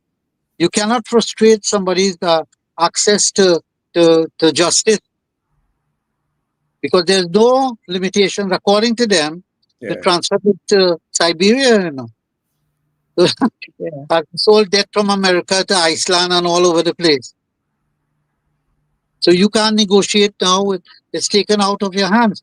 But again, it was deception, because Scotiabank still controlled it, but it represented it as if it was an outright sale. Right. So they artificially cleaned up their balance sheet. All That's what they right. did. That's Yeah, exactly what's And done. it's all artificial. it is. But I'm looking at, so I told, I hope we can create legislation to prevent that immediately. So these are low hanging fruits. Legislative, meaning to say that there's no real expenditure except for some advice they might have to get. But by and large, there's no expenditure, and bring it to the fore so that the population know. This is so important in terms of strategy. The Mhm. population know that the government is looking after their interests on several areas. Several Well, areas. first of all, you need a central bank that is a leader, not a follower, right? Forget central bank. Government could introduce it. Don't wait on anybody. Bulldoze your way through. Bulldoze your way through. My sentiments exactly. You can't wait on central bank. Can't wait on central bank. Central bank is of no use if they can't even regulate the market, and they're allowing hoarding to the extent of $3 billion. A central bank do forgive me. Actual central bankers do like me. No, but But that's fine. That's fine. But the thing is, and you would very well know that a lot of the supervision has now gone, to offline or online supervision. The old traditional way of going in and actually inspecting the books and so on, that has become old fashioned. They do spot checks, but they don't really do it in that way it is used to be done in the past. but it comes back a lot of green people coming into central bank. They're not really walking the street. Some of them have worked in the commercial bank, but they don't know the nuances of the tricks and of the trade. They don't know. So even if they know about it, they don't have the ability, the critical thinking to say, wait a minute, this is wrong. This is wrong. And therein lies the problem. So there are many things to be sorted out. For example, prime rate. Prime rate, we had when I was considered a friend of the Cuba Chamber, right? And they were having a problem. The president was saying fees and so on too high, and the highest representative from the banks, the top guy at Scotia, top lady at FCB, and another one at Republic Bank, they came. So we were asking questions. We said, okay, what is your prime rate? They said that is for the best customers. Next thing I asked, do you lend below prime? The guy was stuttering. They were stuttering. They don't know what.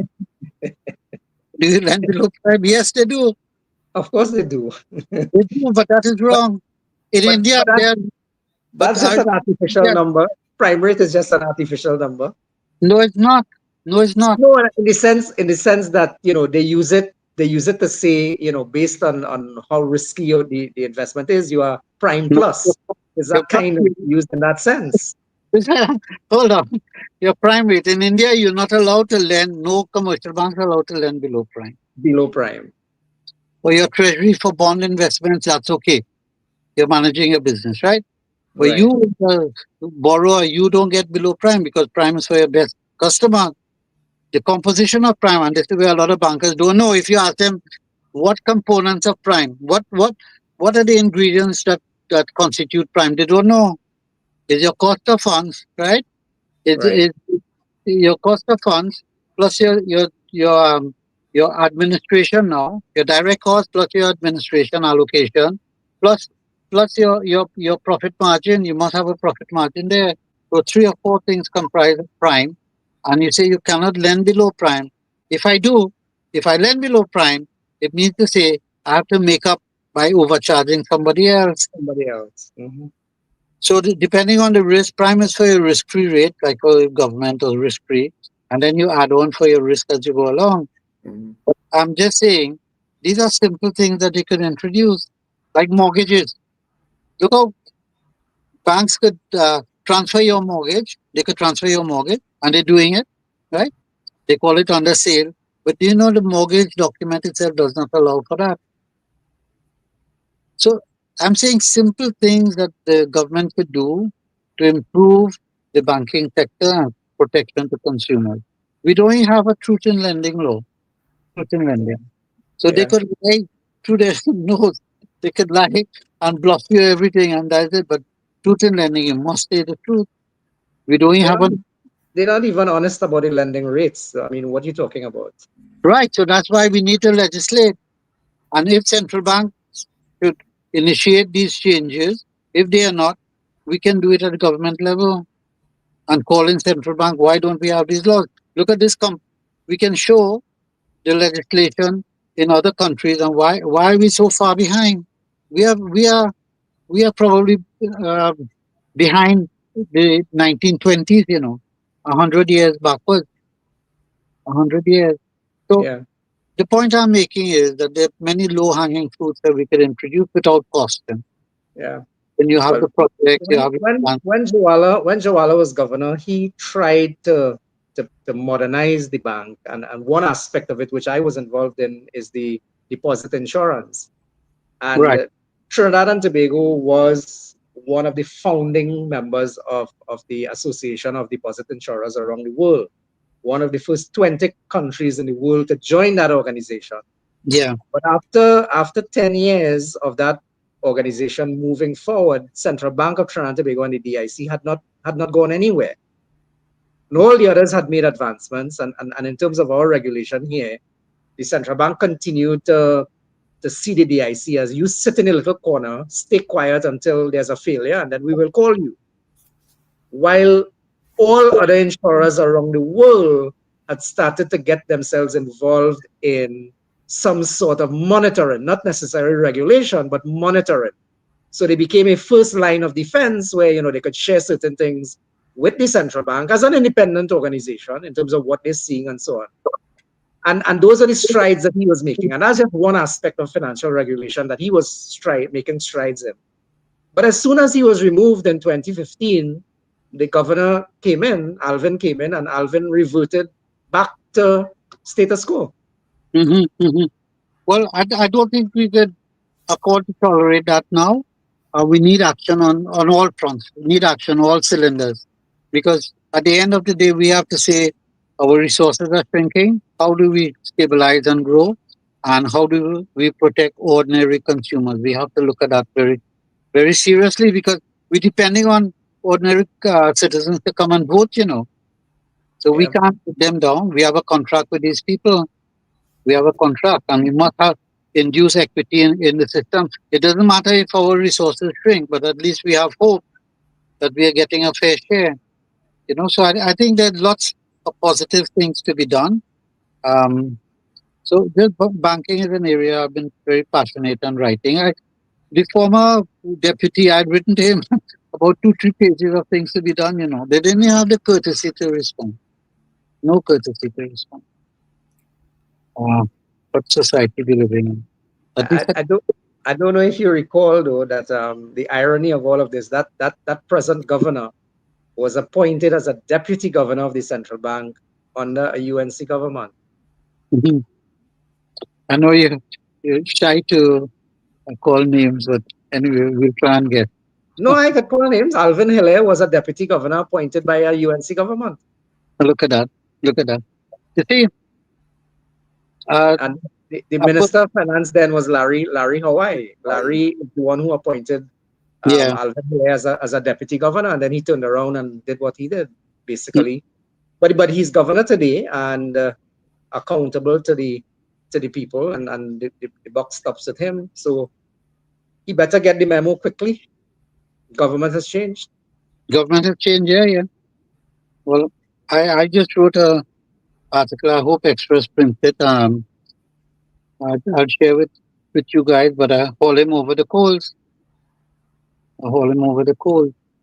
You can't allow hoarding here, and you don't want to man. I don't know if you recall a few years ago that they had this parliamentary committee. That was in UNC's time, right? Parliamentary committee when they call all the banks, what they do about the fees and so on. That's another problem because you can have your composition of your parliamentary committee and no banker or no person with banker's experience on that. Then those fellas are just going to bullshit you. They're going to bullshit you. So when they ask Hilaire now, what can you do about the fees? He physically he can't do nothing. Let the market dictate what it's going to be. Yeah, these fellas are. That's the loophole. All of them. Well, you remember Ewart Williams when he was governor, and he was governor just before Jawala in that 2012 period. I think his reign ended in 2012. Mm-hmm. He had made a big to-do about exorbitant bank fees, and at the end of the day, he came out and tried to be sympathetic to the consumer and so on and so forth. I think Patrick Manning was the prime minister then, and he tried to be sympathetic to the consumer and so on and so forth. But at the end of the day, when people ask him, when I think one of the reporters asked him a question, he said basically, the powers he have is moral suasion. So he has spoken to the banks. These arguments have been debated in other parliaments in East Africa. They debated and they got fees and so on under control. But let me ask you: when you go to a restaurant, don't have all the menus outside, and they tell you the price, chicken or whatever, and whatever, that's the price, right? Yeah. The banks can easily disclose those things on the foyer. There's your price. These are all the fees that could be disclosed. It's foolish to talk about free market. If I go into a bank, it's a comprehensive package that I'm getting. I expect to be fairly treated on all elements of it. So if you all can't do it, let us control it. Control the fees. Yeah. One price for UNC and one price for PNM. Huh? But It's always been that I way. have a serious issue with the person that influenced our prime minister to bring Larry Hawaii as Minister of Finance. I have a serious problem with that, and that should have never happened in the first place. Because I mean, A when lot. I see people work so hard with you, and to bring in people that did not to work with you all these years and been with you, and the people that had your back, giving somebody else outside the party that kind of position, and then they turn around and bite you. I That's when have a you try. serious That's problem when with you're that. trying to please all the constituents, right? No, no, no, Um, no, no, no. We have to operate bold faced like the PNM. We have to be more bold like the PNM now. It's week time now. And every hard working activist must get first preference in comparison to others. Those who were loyal to our leader and our party and remain loyal must be the first in line. That was a problem the last time around, Gary. Why are we so fearful? We have to. I know we have some. We have to drink some iron tonic or something, but I know. well, I questioned that from day one, and I had the unfortunate experience of having to get approvals from the Ministry of Finance under Larry Hawaii's tenure, and I could tell you, I questioned where his loyalty lied. I questioned whether he was ever a UNC out and out in the first place. Right? I mean, I'll give you a simple example. The governor of the central bank, Jawala Rambaran, was my chairman. His term of office ended around February of 20, um, 20, when was he fired? 2015. And the election was going to be in August. And between February and August, all the minister had to do was sign a letter reappointing him as chairman. And between February and August, he refused to do it. Mm-hmm. Where was he taking his instructions from? And we cannot continue in government having public officials frustrating the will of the government.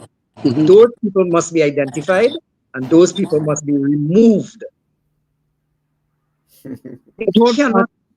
I don't have a problem, Arjun, if there's good cause, but just objection on flimsy reason, I think that's not acceptable.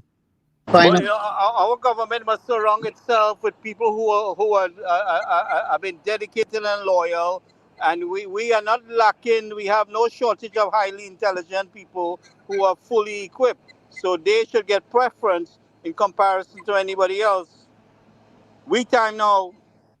No, It's no. either, it's either you do that or you try to do a parallel system as was done before.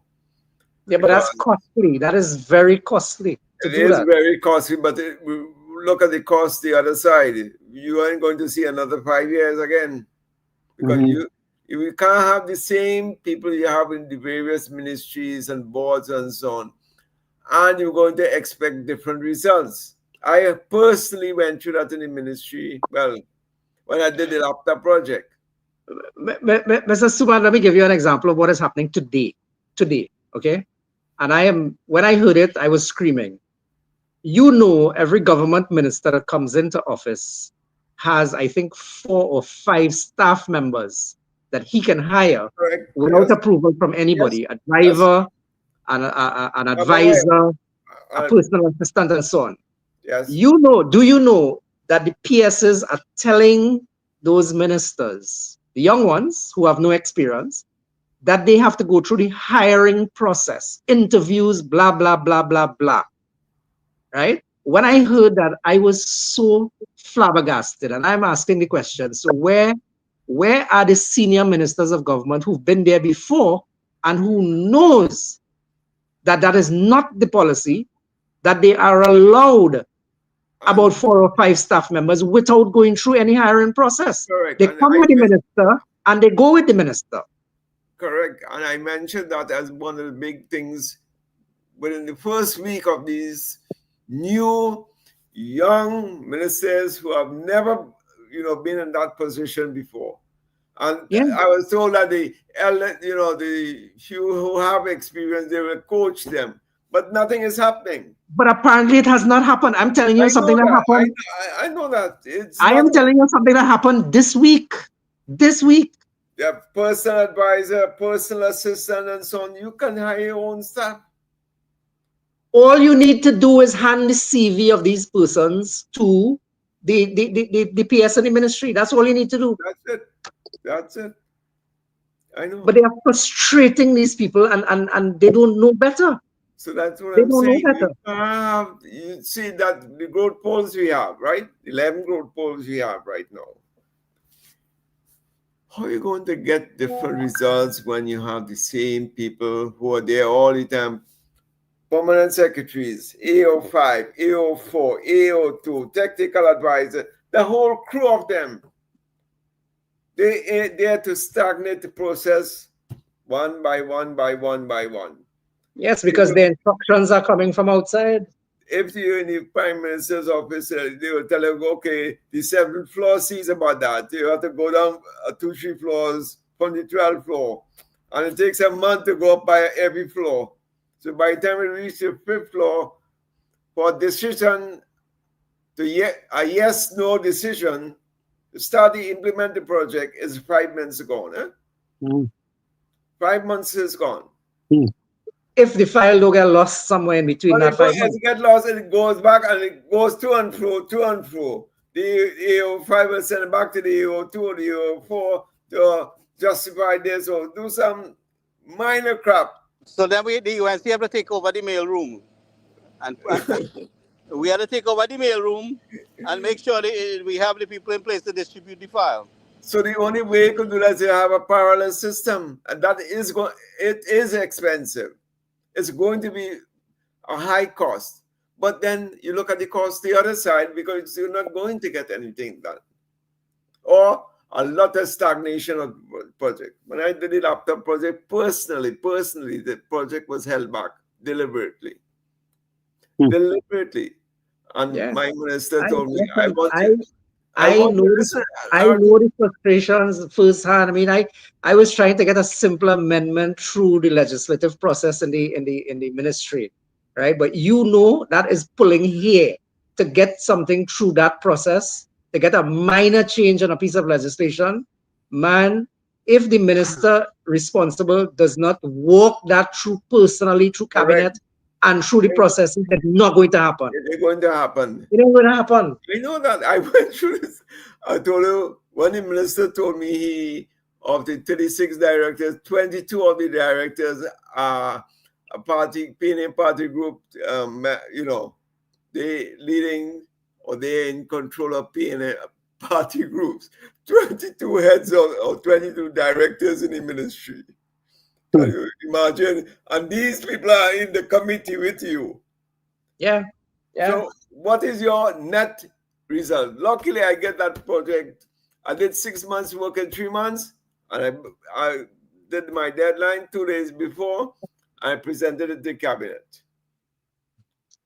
Prime Minister said she was very happy with it. And I saved them 30 million in the project. From 84 million to 54 million. And I got additional software from Microsoft because I happen to know the guy in charge of the Caribbean and Latin America. I know him from here in Miami.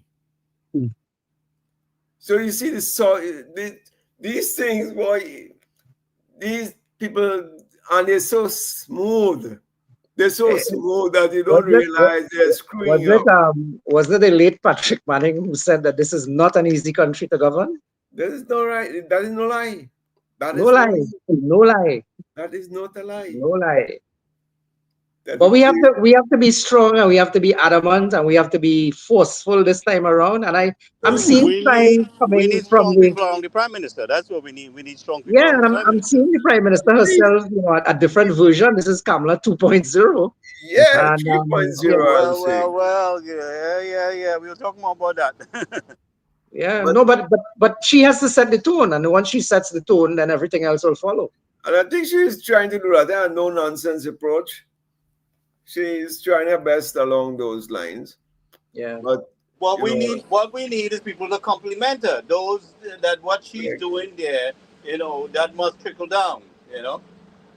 but who are the people? Who are our parliamentarians right now with experience besides Julian John Rudy Manilal? Tell me, who else? No, we thin there, but Very thing, not only very, very, very thing. The lead ministry that controls the other ministry to a large extent is public admin. Mm. They should have their foot inside every single project that's happening. Remember, Gary, we spoke about that. My recommendation was to make sure we have an implementation team, Mhm. right? Separate from everything else. Any project that's going to be implemented must come through this implementation team. It's and a maybe that team can operate out of the prime minister's office as well. It can operate anyway. It can operate home by me. I don't care. On a Sunday or Saturday. It doesn't matter. You're talking Yeah. about implementation. We don't have to wait 9.5 years to learn implementation like the PNM. You know, South Young say, well, we now know how to implement after 9.5 years. You're in kindergarten all the time? What's the problem? So OJTs. you were on the job training at our expense. Boy, With the this thing. amount of lives destroyed and lost, your So, training was at that expense, right?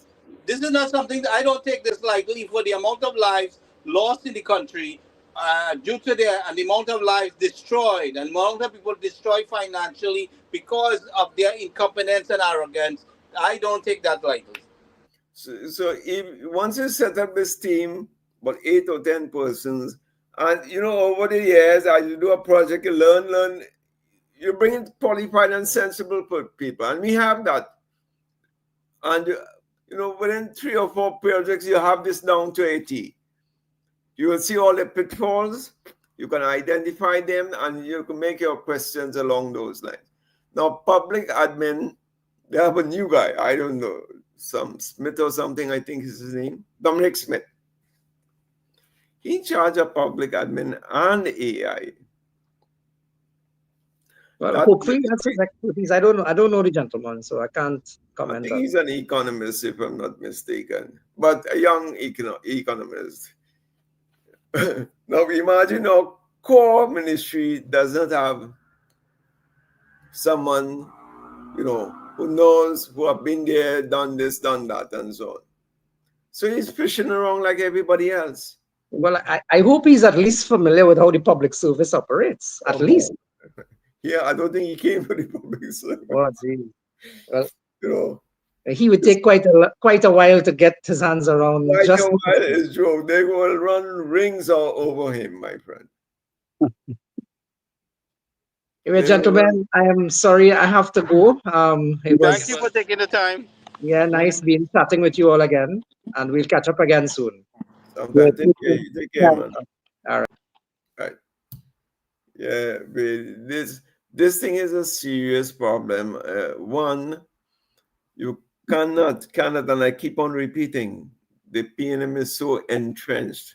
They have it from imagine it's a ladder, a fire escape ladder, like what the fire trucks have. These big buildings have a ladder, and you step by step by step, are you going up or you going down? And when you have the people who are controlling the steps you should take, are the same people who have been there year in, year out, you're not going to get too far at all. So the problem is to circumvent this system. It may sound like an over expenditure on things, but if you do not do that, you'll have that leaven growth poles you have identified, call it development, the National Development Plan, will remain a National Development Plan. You know, you have to back that up with adequate human capital capacity, HR capacity, and this is where this is where the chance you're getting out of bringing your support base through this system. Mhm. Right? You So know what? you had this new caliber, this new, HR bringing, let's say, new methodologies in place of the circumvent system and kick the Mhm. ball hard, kick the ball hard. You know, if you have to break the law, breach the law, and so on, let our advisors advise us accordingly. Break it down, let them see you 5 years or 10 years down the road. But at least you get the project going, get it done. Especially if these things goes a long way for the benefit of the people. You know, these people-centered projects has to take off. Yeah, Suman, what I hear you saying, my view has always been government is there to make sure nothing happens in bureaucracy. So if you recognize that fact, and we, from experience, we can say that, I think what needs to happen maybe is for the UNC to have what you call a special team that can go from ministry to ministry and identify those bottlenecks, who are frustrating the issue, and how best to deal with it. Now, one way, and you're correct, it could be expensive. All the persons who are sort of frustrating implementation of projects, a nice way of getting around that is send them on study leave or something, Yeah, I know. We do all sorts of things to But get them around. before we get to that point, what I was asking is we design a module, and it could be utilized in many ministries or all the ministries, but we Yeah, create that structure. yes, The that's what I meant. person who's creating the problem here at this point is irrelevant. We are creating a structure where we're going to get to that, but we creating a formula that deals with this problem. And we put it into law in the sense that we. Yeah, Gary, but basically it's an implementation team you're talking about. Getting Yeah, a but I That's said strong implement. draft the module in the you have the formula, the mathematical formula, basically what they're saying there. Yeah. So you you see the implementation team. That could be a roving implementation team. correct, ministry to ministry. Any project you have, the Yeah, government I made wants to that point implement. before earlier. Maybe you guys maybe forgot, but that's the point I made earlier, much earlier. No, we made that point. That I remember that way. I was the one who initiated that same concept because to get around the bottlenecking and to do gap analysis and all these things, where what I called here now in modern terms it's called pain points, where the pain points that obstruct any given project. There may be five, six, two, whatever, and you go there, they break that bottleneck right there. Yes, yes, Once it's broken now, you make sure the chain goes around properly now, and you start to implement project. You designate now. It doesn't mean you have to implement, Now you designate your team of people to implement that project. correct. Some from the ministry, who will which shows intent of doing something, or those who figure out they will frustrate the process, leave them right there, you know. But unless you do that, you're not going to get anywhere far. You're not going to go, especially now we have so much new ministers. They will be just feeling themselves around for the next 1.5 to 2 years. Well, Gary, Suman, I think this is so urgent to we need to mention it to the Prime Minister. But before doing that, I don't know if it's possible to probably extract about 3 or 4 names, and that who are good at implementation. And you don't have to each ministry to appoint 3, but rather have 3 that could be roving. going from Gentlemen, draft the recommendation and do it just like I told you before. From the time it comes to you, you see something going on, draft the recommendation and kick it out. Well, did you get a chance to look at what Gary? Were you able to send Wade that? Yeah, I did. But what Well, I'm just saying, in anything else going forward, that the as you see things coming in, you draft the recommendation. But what I wanted to create is that structure that all the ministries can formulate from. You know. that core, yeah, that core team of advisors, whatever you want to call them, implementers or what have you, they will approve every single project for every single ministry. and that will include the financing as well. Everything, legal part of big time, HR big time. You State see, and everything, yeah. and this is why I'm saying the NATEX has failed. The NATEX has failed to put in a list of or database of UNC supporters who are with particular skill sets. How do we know in Chaguanas there are 2 economists, but in Siparia there are 15 economists who are party members and so on? Where is the pool of skilled people, right? Where is your pool of skilled people, bankers, in insurance business, whatever field of activity? Where are your skilled people? So let's say we need an economist to fill the central bank position in the morning. You should be able to identify from your list where, or narrow down from your list who are the most capable persons. Where the last from bankers around in our list, in our database, we should be able to call up 3 or 4 as the case may be and identify those. So in that way, you have your people in now. But the markets never did that. Never more for the 10 years, they never did that. The skills database. So how are they going to know who is Wade Searam?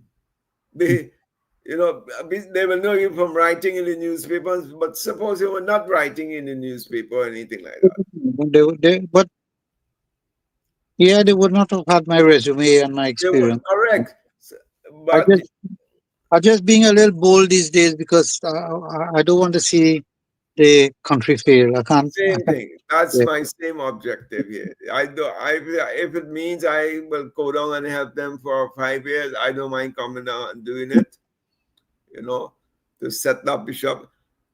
As I did, I wrote the Prime Minister directly to why she should or what she should do with the Davie campus, and I justified the reasoning why she should do it, the rationale.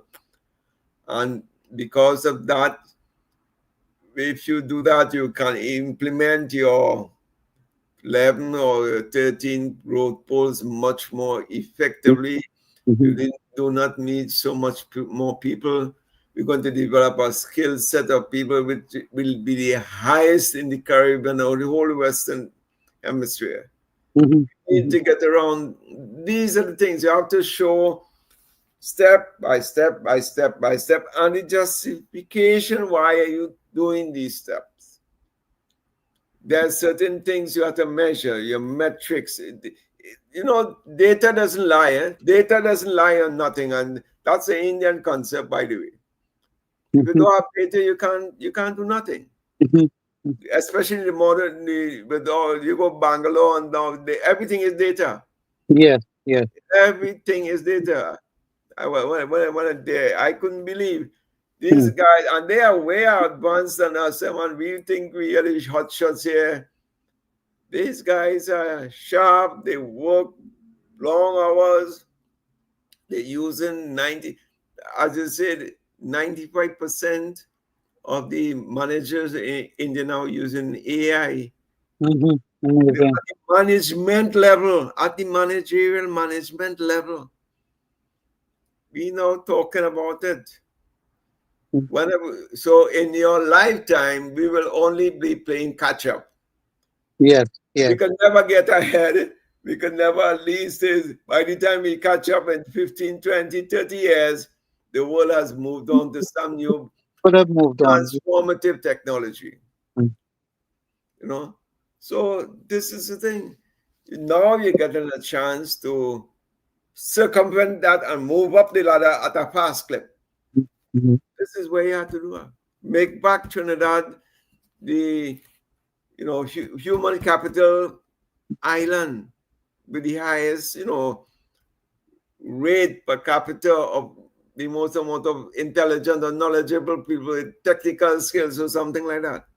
So that you could encourage firms. Firms in the US can say, hey, where in the Caribbean I could go and set up a data center, boy. Mhm. Mhm. Well, you know what, Trinidad, they have a high skilled labor force. We have lost that a few years back. Trinidad used to be that, but we have lost that competitive advantage. Mhm.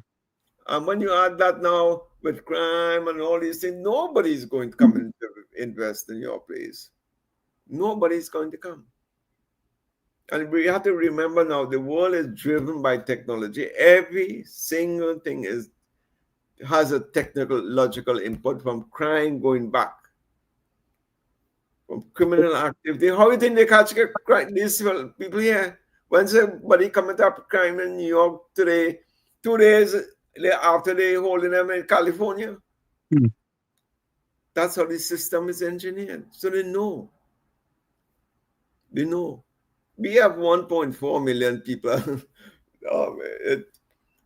We have to start using technology. We have to start making sure the police and the security forces know how to use the technology, that they don't screw it up along the way. You have to complement that now, having the DNA lab and all these things have to work and consort with one another. Yeah, we're way behind. Way behind. You have the drones. Welcome, Dr. Rambo. I didn't see you there. Welcome, Dr. Rambo. Hi guys. Hi guys. I just came back from dinner with my family, so I just said, let me see if you guys still on, and you guys are still on. Yeah, Okay. man. Dr. Ramrup, that's a cue for me to leave. Oh my Because god. I haven't had my dinners yet, so let me go. Oh, Oh, I do recall having lunch as well. So, but oh my okay. god. All we right. start. Well, we'll catch up again. Wade, thank you very much for taking the time. So, And we will see as things develop. I'll reach out to you. And, if you see anything, let me know. But I yeah, do recommend you guys, proceed with, making your recommendations and don't wait. yeah. So we got the letter I sent. So let's see what happens. All right, I then. mean, they're really swamped, I could imagine. Right. Yes. I just looked at the portfolio of the Right. and it's massive, massive, massive. You know, so we have to be patient as well. All Okay, right, take care. thanks for everyone. Take care. Bye bye. I know. Okay. Bye. So, Dr. Ramov, I saw there was a disaster preparation meeting today, some kind of a session today held. And I was unable to share it at this point here. I have the pictures in my computer here, but Okay. Was it today or yesterday? I think it was today. I think it was today. Okay. There was really a big thing taking place there. So, how do you see things so far on the ground in your area? Um. Just repeat that again. You broke up a bit there. Yeah, yeah. How do you see things happening as which is you're physically there? How you see things happening? Well, I mean, I'm very much happy that the ministries have actually synced in terms of some mitigation, programs. So they're on the ground. A lot of actually there was some heavy rains today. Not much, but a type of rain that will cause flash flooding. And a lot of my friends from the Amateur Radio Association and React, like still connect with the some of the people through the ham system. That was one of the methods we used a lot when I was in ODPM, and we were getting information even before the information was coming out in the media or anything else through the Amateur Radio Association enthusiasts and the React. They call them React and TTARL. This is a very good system of communication. So seems to me that we didn't have much impact today, which is good, interesting. So means that some of the work that the ministries are doing, local government and Ministry of Works, seems to be paying off. So it's a good thing. I mean, I've seen some massive cleanup there, taking place to clear out all the clutter in those drains and widen things and I mean, I really I'm happy to see the pictures. What I'm seeing here. Yeah. Amit Sukhunan doing an excellent job. I've seen Kamla Pagu, I've seen Adrian down in Chaguanas, I mean, even, I think in your up in your area to the Superior Corporation, I know Gautam is one guy, will put the the metal to the road, Yeah, I don't go in down very well. yeah. So I am sure that he's doing quite a bit there. But them guys, they've been so busy. I only grabbing from what's on Facebook and things like that. But I wanted to get some footage. Yeah, no, already. I can assure you that I from what I've been hearing, a lot of the right work is being done in some of the areas that are high risk, so which is good. So I am actually would have been quite happy with the kind of work that has been done in the last couple of weeks, which I mean obviously should have been done in the crop time, in the dry season. But it's not too late at all. It's not too late because the rains are going to come, and the rains are going to come with some very heavy downpours in the next few months. So I mean, it's going to be a good. What I would have liked though is that we somebody. Well, I'm hoping ODPM will get involved at some point in time. I don't know if they're doing it, but I would have loved to see the mapping. Like you take pictures before. Yeah. You plot it on your individual regional corporation maps, your municipal maps. These maps are available. I know I used them before. Each municipality has their maps. So if we can use layers and use ArcGIS or any system using the GIS, or even as I said, ODPM has a very good GIS team, and they can begin to map and plot some of the areas that they did. And then what we can do is measure the impact of the flooding as we go further into the season, so that next year when we look at what needs to be done, we could probably use, the last 10 years of ODPM of flooding in the country, I mean, I am hoping that they would have had some degree of mapping, and we would be able to develop some better models for 2026, which would make the work easier. Because if we don't do that, then they're going to have to be doing the same sort of cleaning next year. I mean, it wouldn't be as bad, but obviously they would still have to go back and clean. So in order to cut down some of the hard work and make it a little more smart, and then determine where they need to create the artificial channels, so that the increased surface water can take the artificial channels and go down to the coastline and to the sea. So it'll help. Yeah.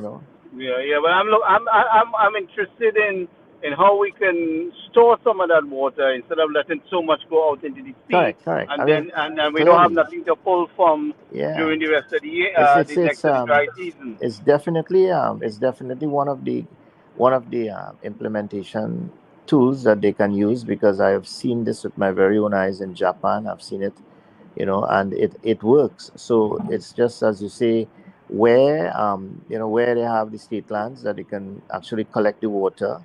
They will have to work very closely with the Water Resource Agency of the WASA, Ministry of Public Utilities, and work very closely with them so that they can actually ensure that they design these catchment areas in such a way that it allows for the usage of like you can have things like sporting, fishing, community water storage, for agricultural purposes, etc. So the planning needs to be in keeping with the physical planning, and the You make a man-made lake and you make a yes, beachfront and you yeah, store the water there like how we do it in the yeah, US here. yeah, and you can have like ponds and fishing and things for people in the community in the weekend and whatever, instead of going to the mall and going on the beach and littering and all that sort of thing, so it should be interesting.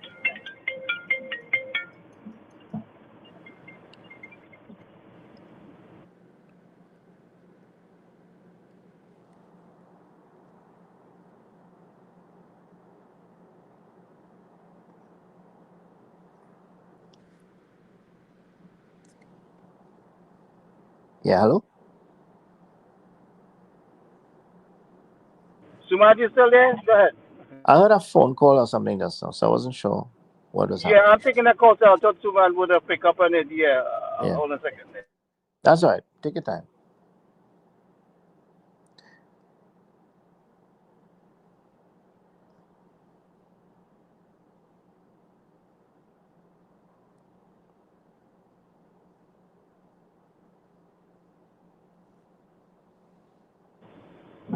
Yes, so Dr. Ramuba, I'm looking forward to seeing that part of the structure as they finish the cleanup with that planning. Yeah. Um, you know, That is very, I think that is what I am. Well, I'm sure. I know that they are vigorously pursuing the cleaning and the clearing, and the desilting and yeah, and yeah, it's a that sort very of stuff. good job, a very good Yeah, job far as I can see. yeah. You know, I am very happy. I think that a lot of people in our communities, and when I say our communities, I mean the whole of Trinidad, where that have been impacted by flooding, not necessarily in the areas, south of the Caroni Bridge, but all areas that have been impacted. I'm seeing a countrywide, non-partisan type whole of country people centered approach, which I'm so happy that I'm hoping that it is something that we can continue to see, and we don't have a burnout of the ministers in the ground, because once you start hitting the road so early and whatever I mean, I don't want them to get you know tired too fast. You know what I mean? They need to but enjoy what they're doing. we have to build Yeah, that team. The minister is setting the example, but at yeah, the same time, we have to work on building a team yeah. that will follow through, and we get to a point where we are given the direction, even though we want to be, in so many places, but that we create Yeah, the delegation of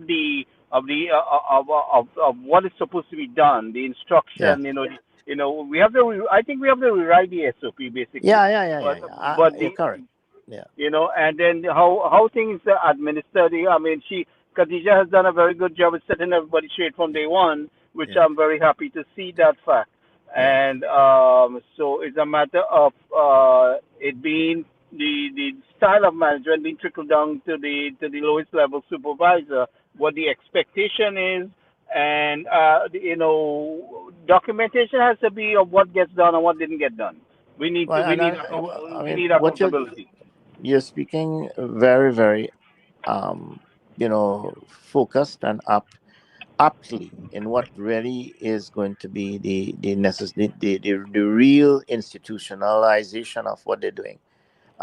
In that the ministers are policy makers, they drive, they lead, but the people who will be doing the job in the future and right now are doing the job are the technocrats, are the engineers, are the backhoe operators, are the persons on the ground with the counselors and whatever. These are the people who are going to be actually facilitating policy.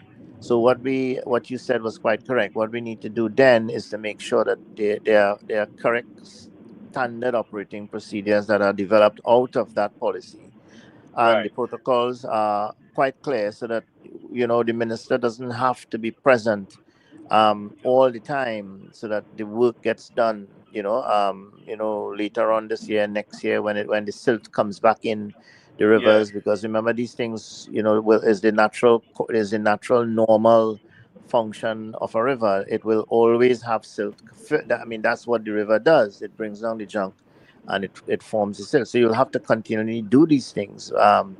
Clearing of rubbish and thing from drains is something that will have to be done, because I mean, if you look at people littering in this country, it's amazing. The culture we have. I mean, beautiful beautiful places. I put up a post on Facebook recently, and I'm so amazed at a lovely little waterfall area and so much garbage and junk and rum bottles and Yeah. Coke cans. I mean, to have a Well, beautiful country like that, the sanitation management of the country is the worst, that has caused people to do these things. And first of all, you do not provide the necessary sanitation, yeah, to say resources to yeah, maintain and educate. Now, I've seen a school there where the teacher was showing about recycling and cleaning up and yeah. stuff like that. I saw that recently Yeah, there. In I, fact, I I made searched it. that I made that point when we were talking about our beaches. In terms Yeah, of yeah, where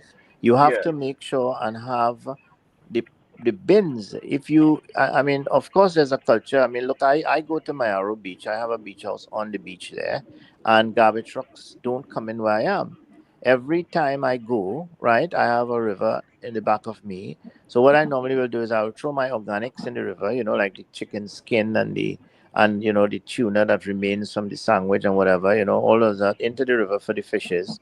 But and the two alligators, well, the two caimans that I have next to me there, and I will put only plastics and whatever in my garbage, and when I'm leaving the house I will take it with me, and I will sometimes have to bring it south because there's no place to put it you Right. know So this is so something the yeah, sanitation, for the borough corporation, that resources has to be there. The pickup has to be more effective, because you force people. You want to charge people for doing certain things, but you created that correct, structure and yes, environment because and you didn't. It's like you didn't yeah, provide parking, and you created a congested shopping area and people can't park and you yes. want to give them tickets. Absolutely, absolutely, absolutely. You don't have a sign reverse parking. You don't have a disabled parking. You don't put marks on the car park and people parking all over. I mean, one of the things is that yes, you depend on people being sensible and whatever. That's a cultural thing, and it will take a little while before that No, culture sets we in. have to restructure and we have to create Yeah, enforcement, yeah, and that goes with with everything, yeah, including the police. yeah, I mean, I know we took government as shortly, but we need to roll out the patrolling, yeah, and with the sanitation there has to be consistency with the pickup, and you need more resources out there, yeah. and you have to create areas where people can take stuff. You have to provide information and education. Yeah, You know. that's one of the things that I mean, I remember when the People's Partnership was there, right? When the Honorable Prime Minister created the Ministry of the People. Um, I had hoped that one of the things that would have happened is that all of these cultural, like the resilience, resilience is a cultural thing. Yeah, you build you don't build resilience, you build a culture of resilience. And what Yeah, happened exactly. yeah, what happens is that culture of resilience has all of these things embedded in that culture, and this is something that we need to start from the schools. I think that if we target the children in our Which I nursery saw one schools, school there. Maybe yeah, tomorrow night, if you join me, I'll post it up. yeah, But there yeah, was one school I saw that which I was very impressed because I know we were talking about it, and I yeah, saw Khadija visiting it. Yeah, but yeah, definitely. yeah. That is where we need to also begin as well and put a lot of emphasis on little children, competitions in the community centers, giving prizes, for example, for skits, that deal with environment, climate change, littering, what I mean, bad driving, Well, cursing, bullying in schools, violence in schools, all these little, give little competition. You remember a long time they have the best village competition. I mean, it was a bit in thing, but fact, I this is the recently kind saw of thing, something. I thought that was done with. I just yeah. saw an ad for it. Prime Minister Yeah, Best Village Competition. I guess yeah, our Prime Minister is bringing it back. yeah. That to me is where we can develop you give prizes for the best kit dealing with these topics. So a lot of these schools have removed a lot of these things from the syllabus. When we talked about long ago, we used to have one of the subjects. I don't know if anybody can remember it, where it deals with pride for your nation, national pride. When you sing the songs of the anthem, and you sing the songs of our national song, you feel that you're a Trinidadian, and you feel patriotic and whatever. This sort of thing we don't. What I can't remember what subject it is to come I under, but think maybe civics. I'm not so sure. civics. Yeah, I Not think social so. studies. Not social No, studies. no, I think no. it was. Yeah, it was, I think Civics. civics. I think. Yeah. And it used to be something that Oh, you mean we like don't see. civics and government? Civics and government is, I know, is a course in the US here, but Ah, I I don't know remember. It could have been government. part of our social studies. I don't remember. I You know. remember that we No, used to. Yeah. Yeah, and every morning after assembly, we used to have a part of that where we used to have to recite it and sing our national song, not the anthem. We have our song, yeah, and the ones that go along with the anthem. correct. Correct. Yes. Now those things we don't really see much again, and because of the world of telephones and smartphones and apps and all that sort of thing, maybe we just need to maybe to redirect the type of engagement. As I say, I would love to go to a little community and give out. I would donate prizes. The dissemination of that information. Yeah, But you see, the yeah, thing, there is a big separation between the young people and in our communities and those who are in charge or involved. I see that separation. There's no engagement. See, these are things that the young people could have been involved in the community, having the students do with their smartphone, and a part of the class curriculum, where you encourage these kind of things. The information is shared because yes, it was part of the thing that was done in the school, and yeah, people are discussing it. It becomes part of the topic then. You know, yeah, yeah, um, I mean, and then the kids are circulating it because it's something that yeah, was become a class project. You know. yeah. Well, I'm patient. I'm going out of the country on the 16th. I'm going to a Rotary conference in Calgary. I'll be back on the 29th, somewhere there, and then I'm off again in August for another wedding in New York, and then September for a wedding in Canada. So I'm going to be in and out, unless something else keeps me here. But basically, that's I'll be in and out, and I'm hoping before September. I've been in contact with a couple of the ministers to have a meeting. Hopefully,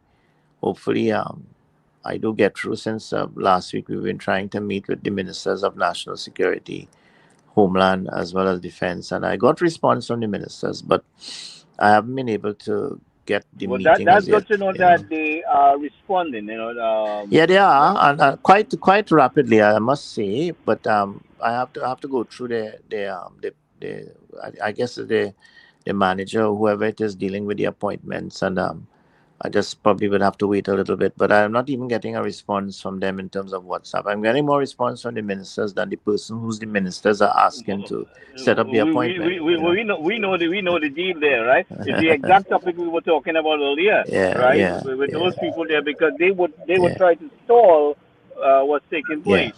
Correct. So, So this is the minister responds promptly, and he says, "Well, contact X, and they will arrange for the meeting." X doesn't reply to the WhatsApp. Correct. X doesn't reply to about three WhatsApp. So and then I say, "Well, I'm leaving on the 16th. I would love to meet minister before, and we could do it virtually as well." X doesn't reply as well. So if we continue to do this, then we so. get frustrated, eh? Then I suggest that you send another message and said, you made contact and Well, I there is no response. photocopied. I did a photo shot on the phone of the actual conversations from the top to the bottom, and I sent it to the honorable minister. Okay. Hopefully, you could see the little trend and say, well, hey, guy. I mean, we could even meet virtually. I mean, I say 7 o'clock, 8 o'clock in the morning for 5-10 minutes. All I need to do is to just have a little discussion on the National That Operations initial Center. conversation, and then you Yeah. establish it. Yeah, Because I mean, I they just need the help. wanna, yeah, I just wanna make sure that before September, or October, or November, I don't know, that the National Operations Center is actually aligned to the original concept of operations that Rear Admiral Kelshal, and I was one of the members of the committee that played a very important role, appointed by government to develop the concept of operations of the National Operations Center. I was there from the beginning. And then when the legislation was brought out, I was there in the NOC with my team from ODPM, and then we actually left it in 2015. Well, So Dr. you know, Ramrup, this just came to my mind. This little tension between us and Venezuela, the NOC would be something highly essential yeah, to mobilize. yeah, Should we everything, face, yeah. everything. I told him, honorable minister, that I want to use the divers in Paria as an example where it failed in the last 10 years. I said the fact that the National Operations Center could not have picked up that incident and that incident reached where it was, it means that the concept of operations of the NOC had failed. Well, they had a little boy in charge in the first place. Yeah, All right. Well, the little boy who was there, I mean, he was there from the beginning from 2015, yet did yeah, not know what to do. There has to be some reason why they deliberately. I mean, it's not that we were short of help. We had people within the country. We could have get backup while they helped down there, but they obstructed those who, were on scene, on site, ready to roll. I mean, yeah, as far as I'm concerned, that's the criminal charges should yeah, correct. should Yeah, you know yeah. So, we have to make an example about that, but that will be yeah. dealt But with at some I point. say I'm waiting. I'm waiting. I'm going out on vacation on the 16th. So hopefully, if nothing happens before that, I just hope that cabinet doesn't make a decision on the NOC before I even have a chance to say, well, look, let me at least give you my perspective. I actually was somebody who went on behalf of the military liaison officer of the United States Embassy, U.S. South um, Command, U.S. South Command, I think it was, and we went with Southern the Command, Southern right Command. Southern Command, and we went with the U.S. State Department. They put me, and we went and we saw the FEMA's headquarters, the FEMA command center, and then I visited the NOC in the United States. And I mean, when I tell you, I was so lucky. My credentials were elevated. I had an A1 visa for that week. You know what I mean? I was given the red carpet, and I was shown how the NOC and the FEMA worked together in conjunction with the states, each state of the US, and how everything linked up back to the 911 system. And all of that was in keeping with my training for Fifth Summit of Americas as the White House liaison medical for POTUS. So I was really treated well and trained, highly trained, right? And they liked the conversations that I was making and giving, because I remember sitting at a table one day with the chief medical officer and the U.S. White House medical team, and then they asked the question. They asked the chief medical officer at the time, Anton Cumberbatch. They said, "Sir, are we ready to have a hazmat incident, to deal with a hazmat incident in Trinidad?" And he said, "Yes." So when they looked at me across the table, I said, well, with all due respects to the chief medical officer, I don't agree. I am sorry. I said, this is something that I think needs further discussion and investigation. And I was given a card across the table, under the table. I got a card, and they said, well, somebody will contact me. And within a day, I got a contact from one of the persons. And within a week, by government arrangement, I was flown out of Trinidad and Tobago, and I was sent for training. And they had a ship right off the coast of Puerto Rico during the Fifth Summit of Americas that was ready to move, if anything were going to happen in Trinidad. So I mean, the thing about it is that there are certain things that some of us have the skills and the competencies, and I'm praying that in a timely fashion, that no decisions are made about the NOC going forward, or even 911, unless, at least, I mean, you don't have to take what I'm saying, at least through my lens, it'll be a good thing to hear. You know what I mean? Well, let's I, see what happens within the next yeah, couple of months. Yeah. But like I'm just happy the conversation is flowing between you and the two ministers. Oh yes, and as I said, I must tell you, I'm so happy that when I do send my little WhatsApp to them from now on, on occasions, I get a prompt reply. So I'm so happy Yeah, that they so reply. I have left it up to you, and I have not been saying anything. So Yeah, I let you take it from there. So yeah, because I just wanted to build from there from onwards with you. Because So it's strategic. When we talk about disaster, at least from that part of it, disaster risk reduction or disaster preparedness, in order for that to function effectively in this country, all the hard work that has been done, all the hard work that is being done right now will go to waste unless there's a command and control, or at least an incident yeah, we don't command want system in place. confusion. If something happens, it Yes. could be an earthquake, it could be Yeah. anything. It could be Yeah. Maduro decides to test That's one of correct. his Correct. rockets And you in our see, direction this to is bluff why. our way, and Yeah. it could be anything. But This is we can't why. be confusion. Yeah. It This can't be is why. Like, confusion. yeah, when you're dealing with things, and we were talking about this so much. Remember, we talked about balancing your dashboard, your Yeah, scorecard. yes, You of know, course. you. Although you might be focusing on out in the fires as they come, you must sit back a little bit out of the forest, right? Sit down on a Yes, little bench and look at the city from outside outside. That's and say, correct. okay, all right. Whilst I'm doing this, there are certain things that have to be done really quickly, because if something were to happen now under my control, you see, you have won the election. You're not fighting an election again. You won it. You are now in charge, right? So there are certain fundamental things that has to be put in place right away. You can't wait for these things. And in my humble opinion, the national security system must be addressed immediately. And that involves setting up your brain, the National Operations Center, all right, and how it links with the wider community, both in the private, public, and civil society, how it links to the national response framework. So if something were to happen tonight at 2 a.m. in the morning, the current government wouldn't look stupid. So this is what you have now taken over a role, and you want to make sure that that goes on. One of the fundamental things that you need is to have a proper NOC and a NEOC at ODPM and a national response framework. So that's why I'm a bit anxious, a bit worried. We had 3 earthquakes within the last 3 weeks, right? Tremors, you know what I mean? Yeah, So one last yeah, night too. I sent yeah, you information on here. yeah. So not to push it and not to make it look like if it is the most important thing in the whole world, but it is something that needs to be put very high and prioritized on our scorecard, on our But Dr. dashboard. Ramo, when the actual incident takes place, it will be the most important issue in the whole wide world, because then Correct. we will be all jumping over each other head, and we're not Yeah, organized to yeah, respond.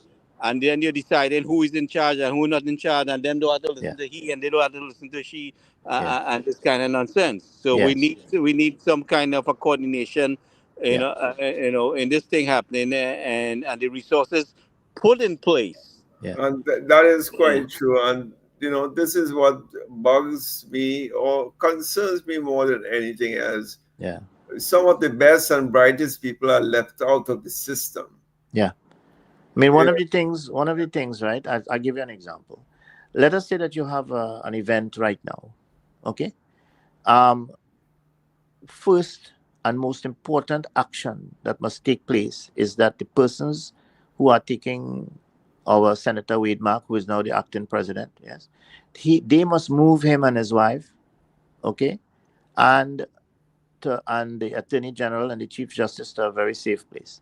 Mhm. The Prime Minister, right, must be moved, right, to a very safe place. Or if they're there, currently where they are, that place must have backup Security, generators, yes. right? They must have backup generators, right? And they must be in a sense that they must be able to lead this government. If it's everybody else has died, and they must be protected, right? So these are things that we know that is automatic. We know that the people around them, special services and all of these people, they are trained. The military knows what's going to happen, blah blah. But you see, when a new government comes in, right? These standard operating procedures for these key critical in this is called business continuity. This is the But continuity Dr. of Rambo, government. listen to me. Yeah, yeah, I've seen a picture of a van outside Dr. Rowley protecting him, and the condition yeah. of tarpaulin and how the officers are concerned about their safety against the elements. So you want to tell me? So that alone gives you an impression, or an idea of exactly how organized the country was just before we take over.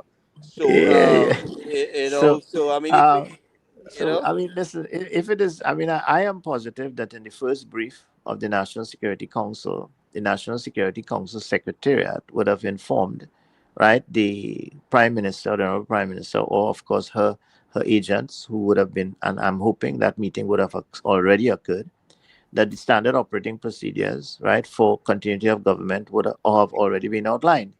Now, that is a very key element of a national operations center because that NOC is the one that actually tactically ensures that the continuity of government protocols and standard operating procedures operate whilst we sleep, whilst the country sleeps and it's 2 a.m. in the morning when all you have is police and fire out there, doctors, the military might be sleeping, most of them, they have nothing to do basically, and the Coast Guard will obviously be sleeping, they have nothing to do basically, but it's so the doctors, the police officers and the fire officers who are on call will be out there, right? The rest of the country pretty much will be retired. And that is where continuity of government at 2 a.m. is important. And that's why the standard operating procedures would have already have to be explained to the Minister of Defense, the Minister of Homeland Security, the Honorable Prime Minister, or her agents, and the National Security Council, which is a council of ministers. So if that meeting has already occurred, beautiful. I would love, I mean, I would feel very happy. If it has not occurred, well, then we are, what, 3 weeks late? Yeah, but Doc, how many people, let's say resident in Trinidad, knows the structure of these things? Because I'll tell you what you're saying exactly is what I went through my first month in university here in the US when I did my MBA in Washington, D.C., George Washington. Yeah. And the first, remember, my first lecture was in business continuity. Right. The same thing, the concept of C cube, communication, command, and control. Right. And the professor was, a military guy, and he took us to the Andrews Air Force Base. Yes. Andrews Air Force Base in Maryland.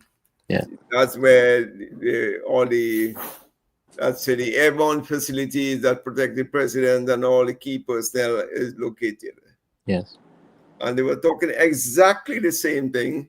Yes. I was taught 50 years ago, Yeah. 40 years ago, the same C cubed, communication, control, and command. Yeah. Yeah. And business continuity. If something happens to the president, what is the Yeah. steps you take? Yeah. What are the protocols? Yes, Who and in charge? that protocol has to be stated quite clearly in a new document because the Honorable Prime Minister has chosen to actually use another residence also. So therefore, I mean, I guess it has been done. I'm sure it would have been done because if we are so good and the guys who are taking care of the Honorable Prime Minister are doing the continuity of government protocols, which I'm sure after summit and Shogam and all of these big heads of government meeting we have had, and they put training for ICC World Cup and all of these things that we went through, and the guys would know it. I would assume that certain key things would have been put in place at the residence next to me. One of them, I'm just asking, would have been a generator put into the system over the last few weeks with TNTech, so that if something were to happen, then the Honorable Prime Minister will still have control of the government, right, in terms of communication. You understand? We have solar flares that can give us trouble at any time. We have KickM Jenny that can screw up all our broadband communications. It has done it already. We knew that before, right? Right away within the next couple of weeks after you see the volcano erupts and the heat and the temperature damage, the cables are running right not too far from the volcano in Grenada, right, coming into Trinidad, and we had problems with that before. We actually had problems with that before.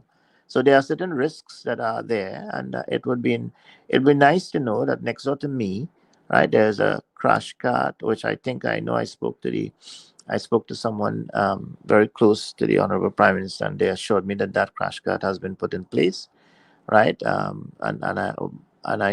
feel assured because it's coming from a good source. So at least the crash cart is there for the Honorable Prime Minister. But what about the generator for continuity of government?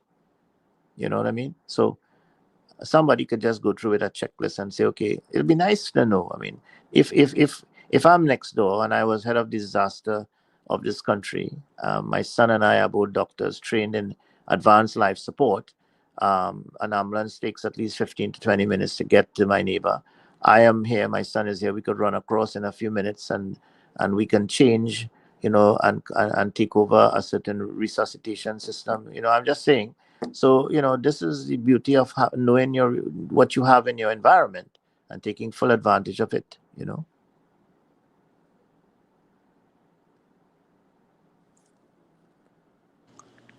want tea, Dad?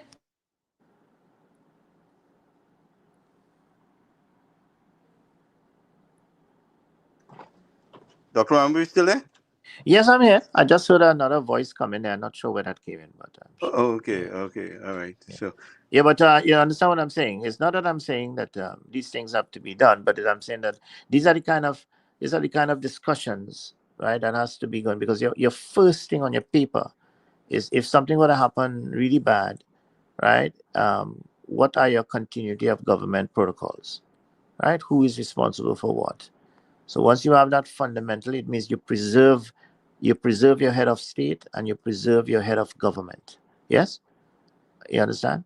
So your whole governance system remains, and that was a big problem in Grenada when they had the hurricane, right, and when they had the coup, right? They lost government control, right? People came into their shores and took control of the airport because there was no governance, right? This happens to a lot of countries, you're talking right? about the Maurice Bishop Yeah, yeah, situation yeah, there? yeah. Yeah, Antigua, yeah, yeah. Barbuda. I I was mean, I was I was listening to the radio at yeah, that time, 6 o'clock in the morning, when they said we under attack and they lost yeah, the station. Yeah. yeah. You understand? So these things, you're now talking about a country that is saying that we have issues with Trinidadians trying to take over their country. This is the same country that is allegedly trying to take a big part of Guyana's territory by appointing people to sit in the territory. I think Maduro is Yeah, threatened by the Southern Command, what they call trade winds operation that takes yeah. place every year. He's Recently, trying to yeah, instigate something there. yeah, And knowing that the fact that we are not in favor of what he's doing there, and because he and the previous administration was on the same plane, basically, yeah, so he's trying to cook up some stuff. Now, I'm not saying no Trinidadian cannot be involved in any kind of things like that. Is that our government is waiting for the information, but it would not be something that has to do with us. It would be yeah. somebody on their own, on their own doing their own thing there. Yeah. So, But the but language, the language is the language and the translation of the language is a very important But thing. his Yeah, yeah, hostile yeah, approach to it, yeah, knowing that the fact that he know the prime minister before, yeah, and his whole demeanor and his government, how the way they came across. I mean, yeah. we within our rights to respond the way we did. You know. Correct. I mean, and I mean, you just can't sit down and say, well, oh yeah, no problem. I mean, we look into it, but I mean, Trinidad is a transshipment point. It's a so close to Venezuela that it's been used by many people to move Yeah. from So what point A to about the point impact B. of his country and our country with Yeah, his citizens and what they have yeah, done over the years? yeah. He's not talking about that. How Yes. much? Well, it's interesting to see how it evolves, but I'm sure that I'm sure that they are. I'm sure that the people around the honorable prime minister would have already, looked at the whole situation and dealt with it appropriately. So sometimes you can't tell everybody what is actually going on. I mean, national security, as you know, No, Gary, no, we is not. understand that, but at the Yeah, same yeah, time, don't yeah. assume. Let's make sure.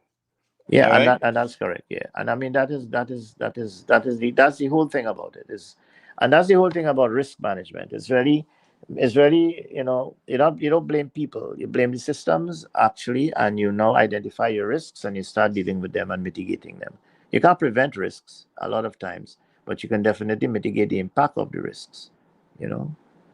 Well, that's why I initiate the conversation and letting you take it from there.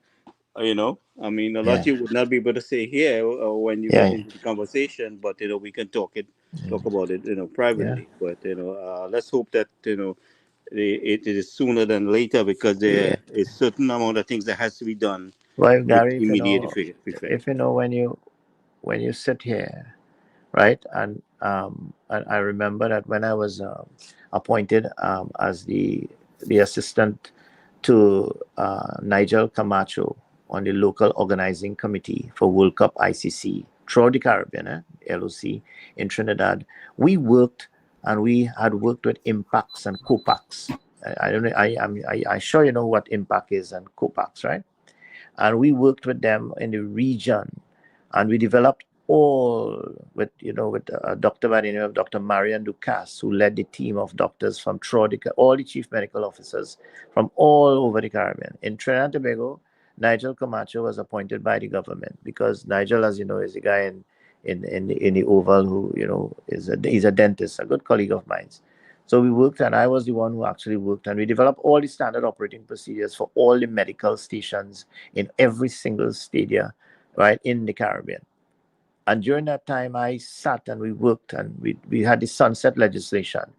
And when we looked at things that could have been really great if we had continued that legislation in the Caribbean, allowing free movement of people, and when you enter one port, you enter the Caribbean. I mean, things really, really was amazing. The type of the protocols and standard operating procedures for crowd control and crowd injury, and I mean, it was amazing. And I was involved in that, So when you look at the perspective that you had, the background, the experience that you have in all of these, right, and you come to the table, and you don't know what happened in the last 10 years, and you see things like the diving incident and some other things that shows you that it was a weak system that was there, it worries you. Well, it was a Yeah, government about itself, and they think this was child play, yeah, because he put a child to the job, and we see the consequences of it, and yet they were so bold and bold-faced about it that they were still pushing the agenda, and they had no consideration for the lives of the people in the country. yeah. So I mean, it was they Well, used every anyway, use let's what they had to let's use. let's hope our boys, our ministers. I mean, I know that they are there, and they seem to be very passionate about what they're doing. I mean, our Prime Minister is actually. I mean, I myself, and I wouldn't lie, I had much doubts about the Honorable Prime Minister, in the last few years when I saw her sometimes, and I would say, oh my God, I just hope, that, she gets some support and somebody takes over the party and, gets the UNC back into power. I mean, I wouldn't lie, and don't get me wrong. I mean, I just a human being looking at what was going on. But when I saw her in the last few, meetings, and her her strength and her resilience and her passion and her steadfastness, I feel good. I feel that You I feel feel that there confident is, in it. yeah, I do feel that she is definitely getting the work done, and she's being very strong about it, which She can hold the I mean, I'm reins. She can hold glad. the reins. Yeah, last time, she was not, she didn't have she wasn't firm, and there was no affirmative action. It was like, I'm so glad to see her putting her foot down. And I mean, even sometimes it might be too harsh, but it's good. It shows that, don't mess with me. I'm not going through that nonsense again. you know so I'm Well, happy. I feel good. she Actually, has my I support feel good. I'm in that vein. hoping for the best. Yeah. Yeah, I found her to be the same way. And this Yeah. time around, no nonsense, and I ain't Yeah. tolerating this, and ready Yeah. to take decisive action one time. Yeah. Yeah. Yeah. Well, Yeah. Yeah. I sure we have to clean house. I'm telling you, we have to Yeah. clean house, and we can't go into government and let it be, a repeat. And Yeah. let's. So that's why I said, gentlemen, Yeah. you see something, please say Yeah. Yeah. something. Yeah. No, you're correct. You're correct. Please say I something, remember and remain when we engaged. yeah, when we had lost the election, and she came by me one evening, and we were sitting down at the table, and she said, "I'm not gonna go make that same mistake again. I'm not gonna go and do that again." So I'm so happy to see it's actually happening.